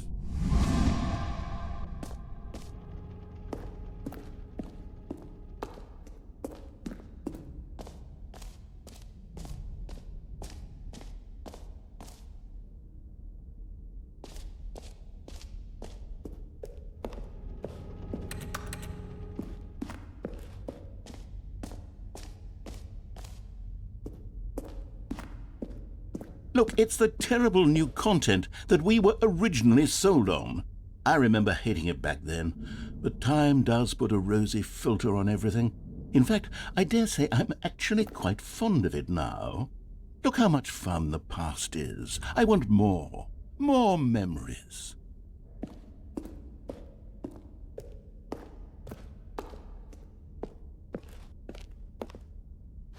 Oh, yes, the two doors. Who could have forgotten that? A classic memory, this one.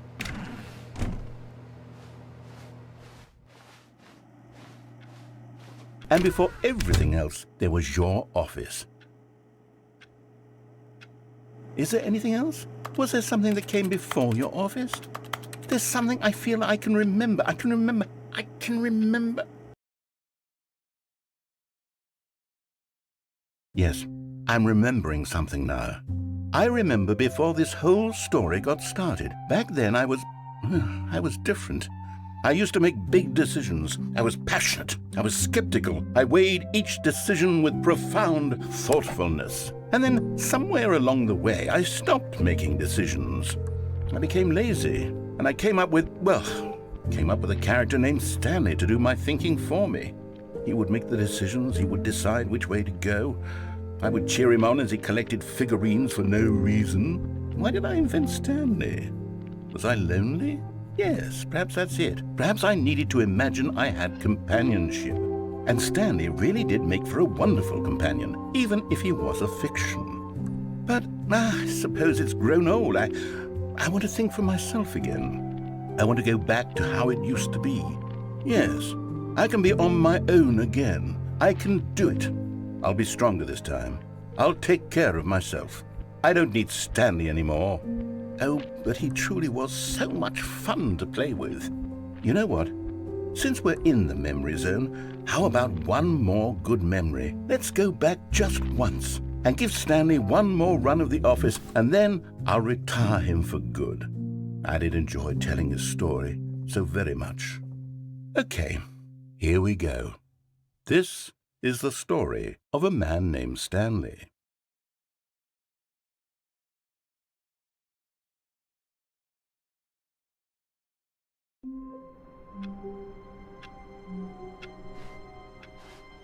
All of his co-workers were gone. What could it mean? Stanley decided to go to the meeting room. Perhaps he had simply missed a memo. The bucket made Stanley want to be a better man and a better co-worker. In time, perhaps, he would become both of those things.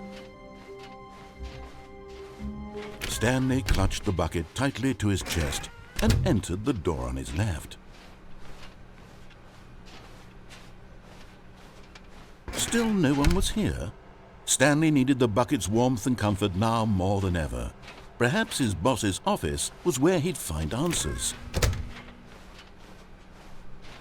Coming to a staircase, Stanley and the bucket walked upstairs to the boss's office.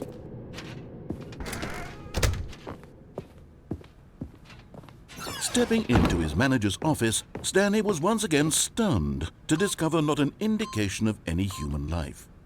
Crushed by the weight of this revelation, Stanley may have broken down into an emotional dumpster fire, but Stanley guessed the correct code by sheer luck. Was it that the bucket knew all along? Was the bucket guiding him? Yes, this is certainly the most logical explanation.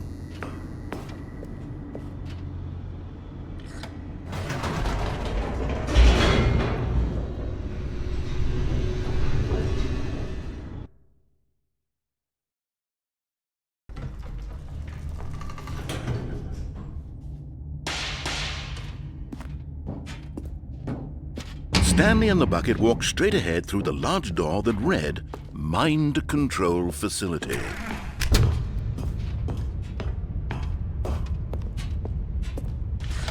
The lights rose on an enormous room packed with television screens.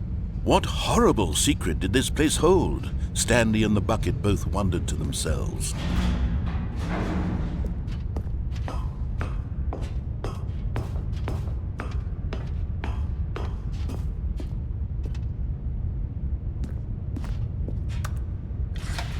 The monitors jumped to life, and Stanley nearly dropped the bucket in shock. Everyone in the office was being videotaped, monitored like guinea pigs. The bucket had never seen anything like this, and it very nearly burst into tears as Stanley cradled it gently, reassuring it that everything would be fine.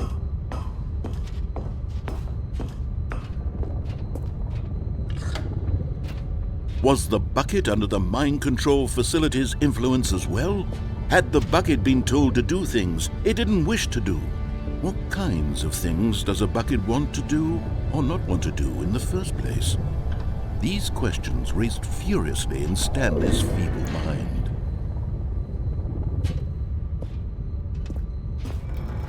No! He screamed into the bucket. He couldn't accept it. His own life in someone else's control, never! He squeezed the bucket tighter, his one friend in the entire world. At this point, he could trust no one except for the bucket. But here was the proof. The heart of the operation. Controls labeled with emotions, happy or sad or content. Walking, eating, working, all of it monitored and commanded from this very place. And as the cold reality of his past began to sink in, Stanley decided that this machinery would never again exert its terrible power over another human life. For he and the bucket would dismantle the controls for good. Two best friends, Stanley and the bucket, up against the world. They high-fived in a really cool way, and the bucket made a sassy comment about taking down the system.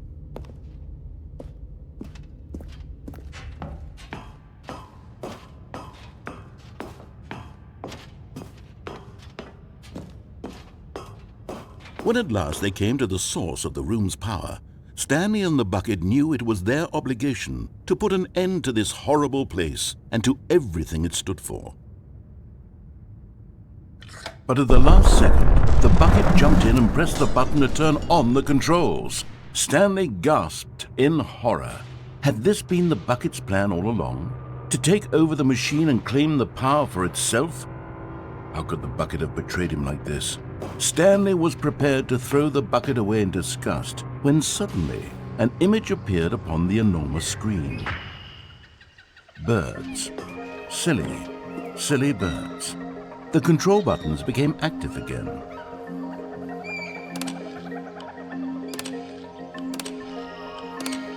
Stanley flipped through one video of silly birds after another, and then it dawned on him. This wasn't a mind control facility at all. It was a facility for monitoring and surveilling silly birds all over the world. The mind controls were only a facade to disguise its true intentions. Had the bucket known this all along? Stanley marveled at the metal genius in his hands, the one who had pointed him towards this incredible discovery. Stanley and the bucket never found freedom because they spent the rest of their lives here in this place, flipping through live streams of the silliest birds imaginable. Of all the possible paths his life could have taken, this one was surely the best. And Stanley was happy.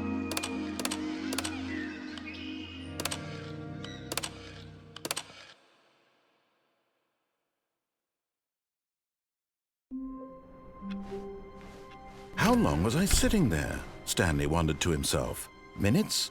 Days? Centuries? Not everyone is so lucky to have a bucket, but Stanley is a very lucky fellow. Very lucky indeed. Stanley clutched the bucket tightly to his chest and entered the door on his left. Still no one was here. Stanley needed the bucket's warmth and comfort now more than ever.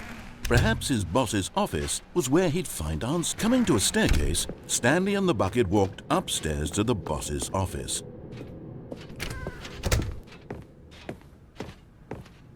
Stepping into his manager's office, Stanley was once again stunned to discover not an indication of any human life.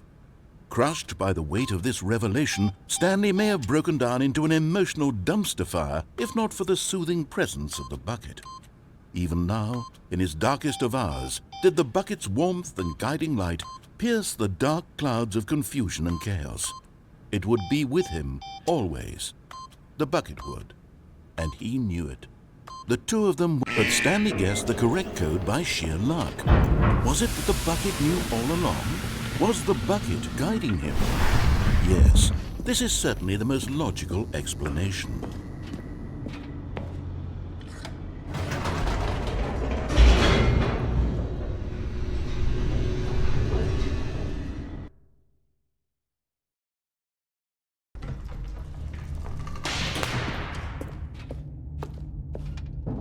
Stanley and the bucket walked straight ahead through the large door that read, Mind Control Facility.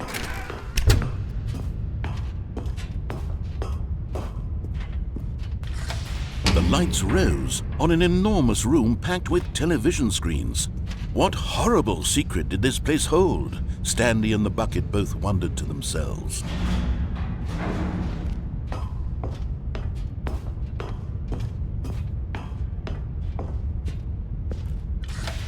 The monitors jumped to life, and Stanley nearly dropped the bucket in shock. Everyone in the office was being videotaped, monitored like guinea pigs. The bucket had never seen anything like this, and it very nearly burst into tears as Stanley cradled it gently, reassuring it that everything would be fine.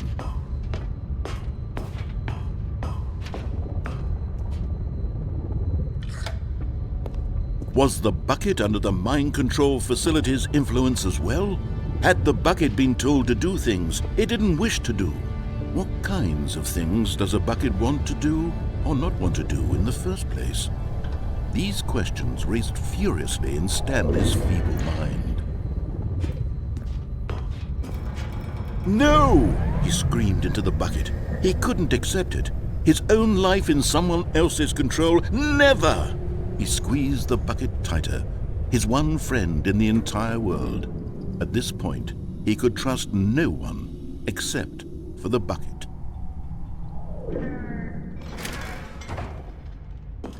But here was the proof. The heart of the operation. Controls labeled with emotions, happy or sad or content.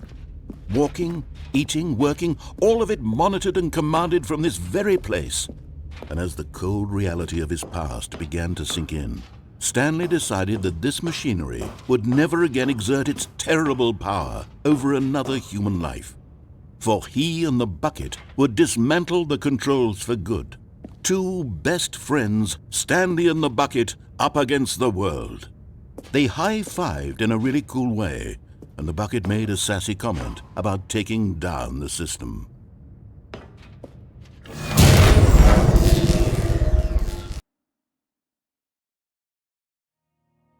Stanley and the bucket waited in blackness. Was it over? Yes, they had done it. Stanley and the bucket had defeated their greatest and darkest enemy, freed themselves from the tyrannical grip of the evil mind control machine. Freedom was now mere moments away. Excitedly, the two of them began to discuss the kind of life they wanted to live once they stepped through this massive door. The bucket wanted to learn to roller skate. Stanley wanted to sneeze in every country on Earth. Both of them wanted to begin watching a movie, any movie, but then stop it halfway through and begin watching it in reverse from the end. True, it was a simple life they envisioned, but it was one they'd lived together, with one another to lean on, to trust, to support. What? Wait. What was happening? Why had the door stopped? Was Stanley and the bucket not about to be freed? An unbearable silence filled the room, lingering in uncertainty, until finally the truth hit Stanley square in the face. This building did not want the bucket to leave. Even the facility itself recognized the incredible calming presence of the bucket, needed the soothing warmth of the bucket, would go to any lengths not to part with the bucket. No. Stanley can't leave this place, not while he has such a precious bucket in his arms, not while this building has anything to say about it. Stanley realized he would never again leave this very room, but at least he has the bucket. To be trapped eternally in darkness isn't really so bad, Stanley thought to himself. As long as I have my bucket with me, right? I'll be okay, won't I? Stanley gulped. Very soon now, he was about to find out.